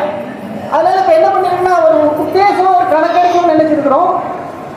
டிசம்பர் மாசம் 22ஆம் தேதி நம்ம சமயத்துல எத்தனை பேர் வந்தாங்க அந்த கணக்கை நம்ம எடுக்கணும். அந்த கணக்கை நம்ம எடுக்கிறது இப்ப மாவட்ட பொறுப்பாளருக்கு நம்ம பொறுப்பு கொடுத்துருக்கோம். அதுல என்ன தகவல் கொடுக்கணும்னா நம்ம வருகை பதிவேடு அட்டெண்டன்ஸ்ல எத்தனை பேர் நம்ம இருக்காங்க, டிசம்பர் 22ஆம் தேதி எத்தனை பேர் வந்திருக்காங்க, இந்த 2 விஷயம் தான். சரியா கொடுத்துலாம் இல்லையா? அதில் குறித்து வச்சுக்கோங்க. மாவட்ட அமைப்பாளர்கள் வரும்போது உங்க அட்டெண்டன்ஸ்ல கையெழுத்து போடுவாங்க. கையெழுத்து நான் வந்து பார்த்தேன், கையெழுத்து போடுவாங்க. கையெழுத்து போட்டு இது பண்ணுவாங்க. இல்லை டிசம்பர் 22ஆம் தேதி வரைக்கும் நம்ம எல்லாம் பதிவு பண்ணணும். அப்புறம் வித்யா ஜோதிகள் முடிச்சவங்களுக்கு வித்யா பூஷன் உண்டு இல்லையா? இப்ப எத்தனை பேர் பட்டம் வாங்கிருக்காங்க வித்யா பூஷன் தெரியுமா? 2 பேர் வாங்கியிருக்காங்க. மற்ற வித்யார்த்திகளுக்கு 83 பேர் வந்திருக்காங்க.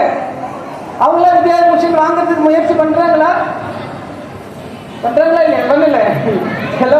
சிலவங்களுக்கு முயற்சி இருக்கு, சிலவங்களுக்கு முயற்சி இல்லை. அதனால முயற்சி பண்றவங்க முயற்சி பண்ணலாம். இப்ப நம்ம அடுத்த வித்யா பூஷன் தேர்வுக்கு நம்ம தயாராகிட்டு இருக்கோம். வித்யா பூஷன் தேர்வு நினைக்கிறவங்க வித்யார்த்தி சேவா சங்கத்துல அதுக்குள்ள குறிப்பிட்ட தேதி வச்சிருக்காங்க. அது எனக்கு இந்த மாசம் 12ஆம் தேதின்னு சொன்னாங்க. ஆனா அதுக்கு முன்னாடி நம்ம என்ன பண்ணணும்னா விண்ணப்பங்கள் கொடுக்கணும். இப்ப என்ன நம்ம தகுதி வச்சிருக்கோம்னா வித்யா பூஷன் சொன்னாக்கா 3 வருஷத்துக்குள்ள எப்ப நம்ம விண்ணப்பம் கொடுக்குறோமோ வித்யா பூஷனுக்கு படிக்கிறதுக்கு அதுல இருந்து 3 வருஷத்துக்குள்ள நம்ம வித்யா பூஷன் பட்டம் வாங்கணும். அப்படி இல்லைன்னா என்ன ஆகும்? திருப்பி எழுதணும். அதுல வந்து முதல் தாள் 2ஆம் தாள் இருக்கு. அப்புறம் ஆராய்ச்சி கட்டுரைலாம் எழுத வேண்டியிருக்கும். ஒவ்வொன்றா இருக்கும். சம்ஸ்கிருதம் சொல்லி பாட்டமாலா ஒன்று அதெல்லாம் பண்ணணும். இல்லை திருப்பி ஒன்றுலேருந்தே பண்ண வேண்டியிருக்கும். இப்போ நமக்கு ஒருத்தர் அந்த மாதிரி இருக்கிறாரு. 3 வருஷத்துக்கு முன்னாடி கொடுத்தவர். இப்போ ஒன்றும் இல்லை, நிறைய இருக்காங்க. முயற்சி பண்ணவங்க 1-2 பேர் இருக்காங்க. ஃபார்ம் கொடுத்துட்டு எழுதாதவங்களா இருக்காங்கன்னா திருப்பி இப்போ 2 பேர் வித்யாபூஷன் வாங்கின உடனே நிறைய பேர் ஒரு உற்சாகம் வந்திருக்கு. என்ன பண்ணலாம்? வித்யாபூஷனுக்கு அப்ளை பண்ணலாம். இப்போ செலவுல ஒரு சந்தேகம் இல்லை. செலவுல கேட்காங்க. இப்போ தொடக்க நிலை இடைநிலை வித்யார்த்தி வாங்கணும்னா எந்த நிலை முடிச்சிருக்கணும்? முதல்நிலை முடிச்சிருக்கணும் இல்லையா? அப்ப வித்யாபூஷன் வாங்கினா என்ன நிலை முடிக்கணும்னு கொஸ்டின் பண்ணாங்க. முதல்நிலை முடிச்சாக்கா வித்யாபூஷன் என்ன நிலை முடிக்கணும்னு கேட்டாங்க. வித்யாஜோதி நிலையா? அதனால என்ன ஒரு பேர் வச்சிருக்கோம், ஆராய்ச்சி நிலை அப்படின்னு ஒரு பேர் வச்சிருக்கோம். சரியா? வித்யாஜோதி பட்டம் வாங்கினவங்களுக்கு அடுத்து வித்யாபூஷன் என்ன நிலையில் இருக்கான்னு கேட்டா என்ன சொல்லுவாங்க? செலவுல நான் வித்யாபூஷன் ஆக்கும். அப்படி வித்யாபூஷன் பட்டம் வாங்கல, வித்யாபூஷன் படிக்கிறாங்க. அதனால அவங்களுக்கு ஆராய்ச்சி நிலை படிக்கிறேன்னு சொல்லிக்கலாம். சரியா? அது தகவலுக்கு சொன்னதான். அப்புறம் இந்த வருஷம் பட்டமளிப்புள்ள நம்ம ராஜாக்கமங்கலம் நடக்கும். சும்மா தகவலுக்கு சொல்றோம். இனி அடுத்த தகவல்கள் திருப்பி வரும். சரியா? இப்ப அவங்க ரொம்ப தயாரா இருக்கிறாங்க. இந்த வருஷம் நடக்கல ஒரு கரகோஷம்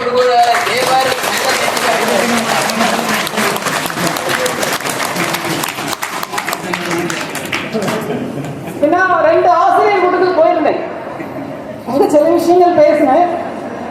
அதுல எனக்கு ஒரு சின்ன சந்தேகம்னா, ஆசிரியர்கள் எல்லாம் என்னோட மாணவன் மதம் மாற மாட்டான், பெற்றோர்களை மதிப்பா அப்படின்னு சொல்லி எத்தனை ஆசிரியர்களுக்கு தன்னம்பிக்கை இருக்குன்னு கேட்டேன். இப்ப நான் உங்ககிட்ட அங்க கேட்ட சிலவங்க அந்த ஆசிரியர் கூட்டத்தில் கலந்து விட்டு இருந்திருப்பாங்க. அது எல்லாமே நிறைய பேர் இருப்பீங்கன்னு நினைக்கிறேன். எத்தனை பேருக்கு தன்னம்பிக்கை இருக்கு? என்னோட மாணவன் சமயப்பு மாணவன் ஏன் கீழே படிக்கிற சமயம் எந்த சமயத்துல படிக்கிற சமயப்பு மாணவன் மதம் மாற மாட்டான், பெற்றோர்களை மதிப்பா அப்படின்னு எத்தனை பேருக்கு தன்னம்பிக்கை இருக்கு? கை சொல்லுங்க. நிறைய பேருக்கு இருக்கு. எல்லாரும் ஒரே கை கொடுத்துட்டு தான் இருக்காங்க. சாமி கை கொடுத்துருக்காங்க, தேக கை கொடுத்துருக்காங்க இல்லையா? என்னோட மாணவன் இப்ப நான் ஆசிரியர்ல பேசும்போது சொன்னேன், இப்ப நம்ம சமய மதம் மாறக்கூடாதுன்னு சொல்றோம். ஏன் மதம் மாறக்கூடாதுன்னு நம்ம சொல்றோமா? நம்ம என்ன காரணம் சொல்றோம்? ஏன் மதம் மாறக்கூடாதுன்னு சொல்றோம்?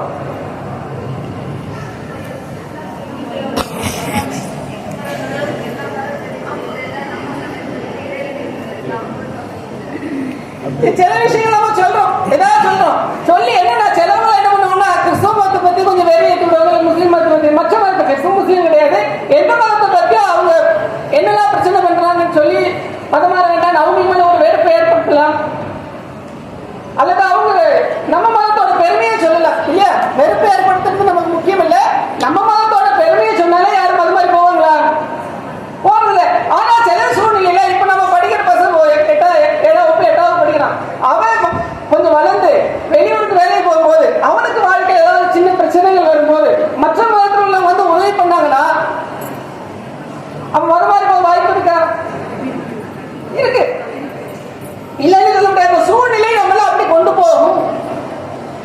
அப்படி கொண்டு போகும்போது என்ன பார்க்கணும், நம்ம மத மாறி போறதுக்கு பசங்க நம்ம இருக்கோம். இத்தனைக்கு என்னோட சமீபமானவனா தான் இருப்பா, அல்ல மாணவியா இருப்பா. அந்த மாணவிக்கு நம்ம உணர்வு கொடுக்கணும்.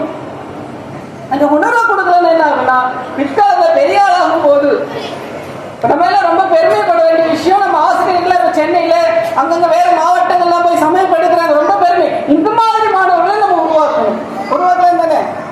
இப்போ நம்ம இந்த இயக்கத்துல உள்ள நம்ம பெற்றோர்களை மதிக்கணுமான்றதுக்காக வேண்டி நம்ம பிள்ளைங்களுக்கு என்ன சொல்லி கொடுக்கணும்னா, அதுக்கு ஒரு சின்ன நம்ம இந்த இயக்கத்துல உள்ள ஒருத்தர், அவருக்கு இப்போ கொஞ்சம் வயசா இருக்கு. அவங்க பையன் வீட்டுல பிரச்சனை. என்ன பிரச்சனைன்னா, வீட்டுல பிரச்சனை நிறைய தடுத்த பிரச்சனை. அப்பா அந்த பையன் அங்க என்ன நம்ம வீட்டுல பிரச்சனை என்ன பண்ணுவோம், உன வீட்டுல ஏதாவது பிரச்சனை இருக்கான்னு சொல்லி என்ன பண்ணுவோம், வாஸ்து ஜோசியெல்லாம் பார்ப்போம் இல்லையா. அந்த மாதிரி பார்த்து எல்லாம் வீட்டுல இப்ப அவங்க என்ன சொல்லியிருக்காங்கன்னா, வீட்டை மாறணும்னு சொல்லியிருக்காங்க. வீட்டை மாத்தினா என்ன ஆகும், பிரச்சனை தீரும். அப்படிதானே தீருமா, அது தெரியாது. அது அப்போ அந்த பையன் என்ன பண்ணிருக்கான், வீட்டை விட்டு வெளியே போயிருக்கான். அப்பாவும் கூப்பிடலாம். அப்பா என்ன பண்ணிருக்காரு, அப்பா சொல்லிட்டாரு, நான் சின்ன வயசுலயே வந்தேன், நான் ரொம்ப கஷ்டப்பட்டு வீடு கட்டினேன், இந்த வீட்டுல தான் நீ பிறந்தா, அதுக்கு இப்போ ஒரு 30-40 வருஷமா அந்த வீட்டுல குடியிருக்கிறோம், இந்த வீட்டை விட்டு நான் வரமாட்டேன்னு சொன்னேன். ஆனா அந்த பையன் என்ன, அப்பா வரல, அப்பா கிட்ட அந்த பையன் பேசல. இது நல்லதானா? நம்ம குழந்தைங்களா எப்படி வளர்க்கணும், அப்பா அம்மா மதிக்கிற குழந்தைங்களா வளர்க்கணும். நமக்கெல்லாம் தேசப்பற்றுன்னு சொல்றோம். தேசப்பற்றுனா என்னது, தேசத்து மேல தேசத்தை நேசிக்கணும்னு. இப்ப தேசம்னு சொல்லக்கூடியது என்னது, ஒவ்வொரு கிராமமும் தேசம் சேர்ந்துதான் தேசம் இல்லையா. இப்ப நம்ம என்ன பண்ணலாம், நம்ம ஒவ்வொரு குழந்தைக்கும் நம்ம ஒரு நேசிக்க சொல்லி கொடுக்கணும். நம்ம ஒரு நேசிக்கு என்னோட தேவி கோயில், என்னோட சிவன் கோயில், அந்த கோவில் தான் எப்படி பண்ணணும். நம்ம முன்னாடியே சொல்லியிருக்கேன், விழுந்த இடத்துல ஒரு சர்ச் இருக்கு, அங்க நம்ம பட்டமளி விழா நடத்தணும். அந்த பட்டமளி விழா நடத்துறதுக்கு ஊர்வலம் தொடங்கிறதுக்கு அவங்க ரொம்ப தாமதப்படுத்திட்டே இருந்தாங்க. அப்புறம் நம்ம எல்லாம் சொல்லி இருக்கணும். அப்ப நாங்க கிறிஸ்தவங்களா அவ்வளோ என்ன பண்றாங்க, ஒற்றுமையா இருந்தா எதிர்க்கிறாங்க. நம்ம அங்க ஒரு சின்ன விழா நடத்த முடியாது, அது மாதிரி சூழ்நிலையும் இருக்கு. நம்ம 2012 அந்த நிகழ்ச்சி நடந்தது. அப்ப நான் நம்ம சமயப்ப பையன் மாதிரி கேட்டேன். அப்ப அவங்க என்ன சொன்னாங்கன்னா, அவங்க சின்ன வயசுல இருந்தே வளர்த்தது எங்கன்னா, சர்ச்சில் ஒரு ஃபுட்பால் விளையாடணுமா, சர்ச்சில் ஒரு சின்ன அவங்களுக்கு ஏதாவது சடங்கு செய்யணுமா, சர்ச்சில் அவன் இறந்தா எங்க கொண்டு போவாங்க, சர்ச்சில். அப்படி முழுக்க வாழ்க்கை முழுக்க எங்கதான் இருக்கு அவங்களுக்கு, சர்ச்சு வேணுமா. அதனால இந்த சர்ச்சுக்கு ஒரு பிரச்சனை வந்தா என்ன பண்ணுவாங்க, அங்க ஊர் உள்ள பையன் பிள்ளைங்க பெரியவங்க சின்னங்க எல்லாம் வராங்க. அப்ப அவங்களுக்கு அந்த ஊருக்கு மேல அந்த சர்ச்சுக்கு மேல என்ன ஏற்படுத்தி வச்சிருக்காங்க, ஒரு பட்சத்துல ஏற்படுத்தி வச்சிருக்காங்க. எங்க சர்ச்சுக்கு பிரச்சனை, எங்க ஊருக்கு பிரச்சனை அப்படின்னு வச்சிருக்காங்க. நம்ம இந்துக்கள் கோயில்ல பிரச்சனை யாரும் வருவாங்களா, இந்த மாதிரி வருவாங்களா, வரது ஏன் கேட்டா, நமக்கு நம்ம ஊரை பத்தி நம்ம கோவிலை பத்தி நம்ம ஒரு சிவன் கோவிலா இருக்கு, அந்த சிவனுக்கு மேல ஒரு ஈடுபாட்டு நம்ம வருத்துறோமா, அது ஆசிரியரோட வேலையா இருக்கணும். நம்ம தேசபக்தி சொல்லி எங்கேயா போக வேண்டாம், நம்ம ஊர்ல உள்ள தேவிக்கு மேல, நம்ம ஊர்ல உள்ள சிவனுக்கு மேல, நம்ம ஊர்ல உள்ள தெய்வத்துக்கு மேல ஒரு பக்தி உருவாக்கணும். அப்படி உருவாக்கினா நம்ம மண்ணுக்கு மேல ஒரு பக்தி வரும். அதுதான் தேசபக்தி. நம்ம தெய்வத்துக்கு மேல வச்சு அந்த தெய்வம் இருக்கிறதுக்கு தேசம் வேணும் இல்லையா. நம்ம எந்த காரணம் எங்கள் சிந்து, நான் முன்னாடியே சொல்லியிருக்கேன் நினைக்கிறேன். எந்த காரணம் எங்கள் சிந்து புக் கொண்டு படிச்சிருக்கீங்களா, படிச்சதில்ல, கொஞ்சம் பேர் படிச்சிருக்காங்க. அது தொடங்கும் போதே தொடங்கும். எப்படி தொடங்கும், அப்பா வாங்கப்பா இந்த ஊரை விட்டு போயிடுவோம்ப்பா, அப்பா அங்க இருக்க வேண்டாம்ப்பா போயிடுவோம்ப்பா அப்படின்னு சொல்லி அந்த பிள்ளை, ஒரு வயசுக்கு வந்த பிள்ளை, அப்பதான் வயசுக்கு வந்த பிள்ளை, அந்த பிள்ளை சொல்லும். அப்ப அந்த அப்பா என்ன சொல்லுவாரு, நான் வரமாட்டேன், நான் வாழ்ந்த பூமி அதை விட்டு வரமாட்டேன், நான் குளிச்ச சிந்து நதி அதை விட்டு வரமாட்டேன், செத்தால் இங்கேதான் சாவே அப்படி சொன்னார். கடைசியில் என்ன ஆச்சுன்னா, நம்ம படிக்கும் போது தெரியும், அந்த பிள்ளை சாவா, அவங்க அப்பா சாவா, அவருக்கு ஒரு உறுதி இருக்கு, என்னோட பூமி, நான் பிறந்த பூமி, நான் குளிச்ச சிந்து நதி அதை விட்டு வரமாட்டேன். அந்த அப்பாவுக்கு எவ்வளவு உறுதி இருந்திருக்கும் இல்லையா. அந்த ஒரு பட்சத்தை நம்ம உருவாக்கணும். நம்ம ஒரு நீங்க எல்லாம் தேசபக்தியில பாரதத்தை முழுக்க நேசிக்கணும்னு சொன்னா, அப்படி முழுக்க நேசிக்கிறது ஈஸியா வந்துடாது. நம்ம ஊருள்ள குழந்தைங்க நம்ம ஊரை நேசிக்கிறது நம்ம சொல்லிக் கொடுக்கணும். நான் சொன்னேன், அந்த அப்பா வீட்டை அந்த வீட்டுல இருந்தார். ஏன்னா அவருக்கு அந்த வீட்டுக்கு மேல ஒரு பச்சை, நான் கட்டின வீடு அந்த வீட்டுக்கு வர மாட்டேன். ஆனா அந்த பையனுக்கு அந்த பச்சை இருந்தா இல்ல. ஏன்னா அந்த அப்பா சொல்லி கொடுக்கல. அந்த அப்பாவையும் குறை சொல்ல வேண்டியதான், பையனை மட்டும் குறை சொல்ல வேண்டியது இல்ல. யாரையும் குறை சொல்லணும்? அப்பாவையும் குறை சொல்லணும். அதனால நம்ம இருக்கிறோம். இப்போ நம்ம இப்ப எத்தனை பேர் இப்ப திருமணானவங்களா இருக்கிறாங்க? இப்ப நான் என்னோட மாமியார் கூட இருக்கிறேன் அப்படின்னு எத்தனை பேர் கை தூக்குது? கை தூக்குமா? எத்தனை பேரு? 5 பேர் தூக்குவோம் இல்லையா? எங்க அப்பா அம்மாவை பாதுகாக்கணும், எங்க அப்பா அம்மா கூட இருப்பேன். எங்க ஊர்ல சொந்த ஊர் நம்ம சாமி பேசும்போது சொல்லுவாங்க, எல்லாரும் வெளிநாட்டுக்கு போன என்னது ரொம்ப பெரிய மதிப்பு மரியாதை, அப்படிதானே? ஆனா பாரத நாட்டை விட்டு சாமி சொல்லுவாங்க பேசும்போது, யாரெல்லாம் வெளிநாட்டுக்கு போறானோ அவன் எல்லாம் பாவம் பண்ண வேண்டும். ஏன்னா பாரத நாடு அவ்வளவு புனிதமான நாடு. இந்த புனிதமான பாரத நாட்டுல வாழறதுக்கு கொடுப்பன இல்லாதவங்க எங்க போவாங்க அப்படின்னு சாமி சொல்லுவாங்க. சரியா? அப்ப நம்ம நாட்டை நேசிக்க நம்ம சொல்லி கொடுக்கணும். அப்ப என்ன பண்ணா, நம்ம சமயம் மாணவர்கள் ஒவ்வொரு ஆசிரியரும் நம்ம ஊரை நேசிக்கிறதுக்கு நம்ம சொல்லிக் கொடுக்கணும். சரிதானா? அப்ப நம்ம ஊர்ல உள்ள தெய்வத்துக்கு மேல ஒரு ஈடுபாடு எப்படி அவங்களுக்கு அந்த சர்ச்சை மேல ஈடுபாட்டை வருத்த முடியுதுன்னா, நம்ம கோவில்ல நம்ம கோவிலுக்கு மேல ஒரு ஈடுபாடு நம்மளால வருத்த முடியுமா? முடியாதா? முடியும். நம்ம சொல்லிக் கொடுக்கணும். ஒவ்வொரு ஆசிரியரும் நினைக்கணும், ஒவ்வொரு ஆசிரியரும் அதை நம்ம கருத்துல வைக்கணும். நான் முதல்ல சொல்லல ஒரு இந்திய பொறுப்பாளர் வீட்டில் நடந்ததுன்னு, அது நம்ம வீட்டில் நடக்காம நம்ம பார்க்கணும். நம்ம அப்பா அம்மாட்ட பேசாம இருக்கிறோமா? நான் சொல்லி கேட்கல, எங்க மாமனார் மாமியார் கேட்கல, அந்த நிலை மாறும். ஏன்னா நம்ம பண்பாடு என்னன்னா பெரியவர்களை மதிக்கிறது தான். சரிதானா? அதான் நம்ம கொஞ்சம் யோசிப்போம். ஒவ்வொரு மாணவனுக்கும் நம்ம ஏன் மதமா இருக்கக்கூடாது, ஏன் நம்ம தேசப்பற்றோட இருக்கணும் விஷயத்தை நம்ம சொல்லிக் கொடுக்கணும். தெரியும். சரி, இப்ப ஏதாவது நீங்க ஏதாவது கேட்கணும்னா கேட்கலாம். இப்ப பணிவுடன் வணங்குகின்றேன். நான் கச்சையணிந்து வந்துள்ள உனது பணி நிறைவேற எனக்கு ஆசி புரிவாயாக. உலகத்தால் வெல்ல முடியாத சக்தியையும் தூய ஒழுக்கத்தையும் ஆன்மீக ஞானத்தையும் எனக்கு அளிப்பாயாக. வீர விரதமானது எனது உள்ளத்தில் துடித்துக் கொண்டிருக்கட்டும். எனது இதயத்தில் குன்றானதும் தீவிரமானதுமான லட்சிய உறுதியானது எப்பொழுதும் விழிப்புடன் இருக்கட்டும். இந்து தர்மத்தை காத்து நமது இந்து ராஷ்டிரத்தை மகோன்னத நிலைக்கு கொண்டு செல்ல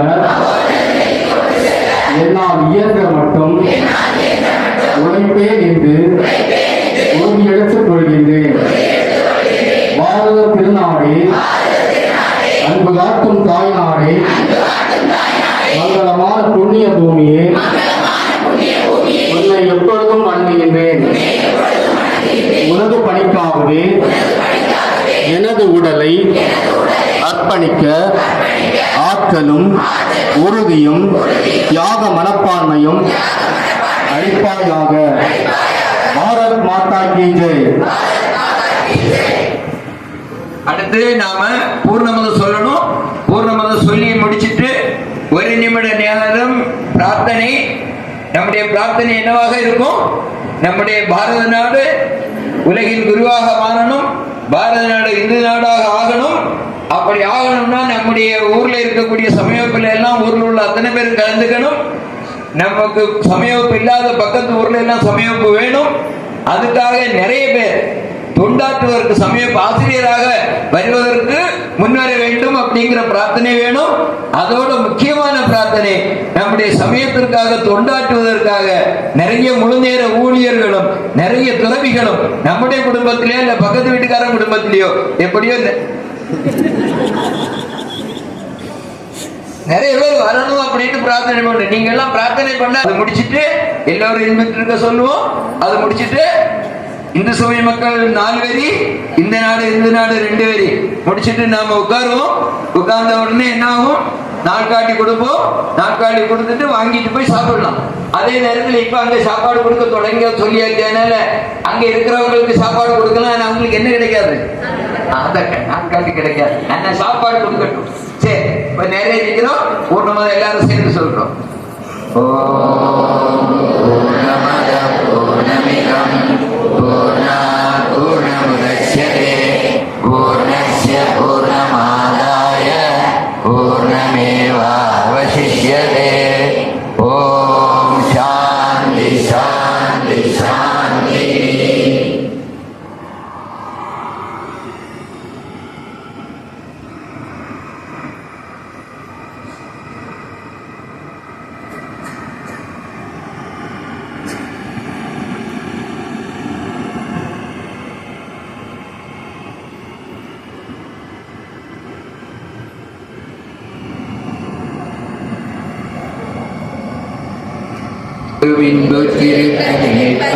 அல்லாமல் வேறொன்றறியே பராபரமே. ஹரி ஓம் தத்சத். இந்து சமய மக்கள் எல்லாம் ஒன்று சேருவோம், அந்தத்தோடு இணக்கமாக வாழ்ந்து காட்டுவோம். எந்த மதமும் இதற்கு ஈடு இல்லை என்றுவோம். முந்து புகழ் இந்து தர்மம் உடனே செய்வோம். இந்த நாடு இந்து மக்கள் சொந்த நாடு. சந்திர சூரியன் உள்ளவரை இந்து நாடு எங்கள் நாடு.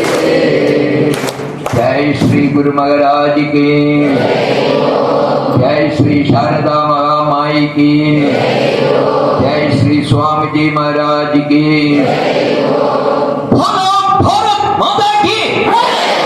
இப்ப அப்படியே நிலுங்கோ, அப்படியே நிக்கணும். இப்ப இருக்க வேண்டாம்.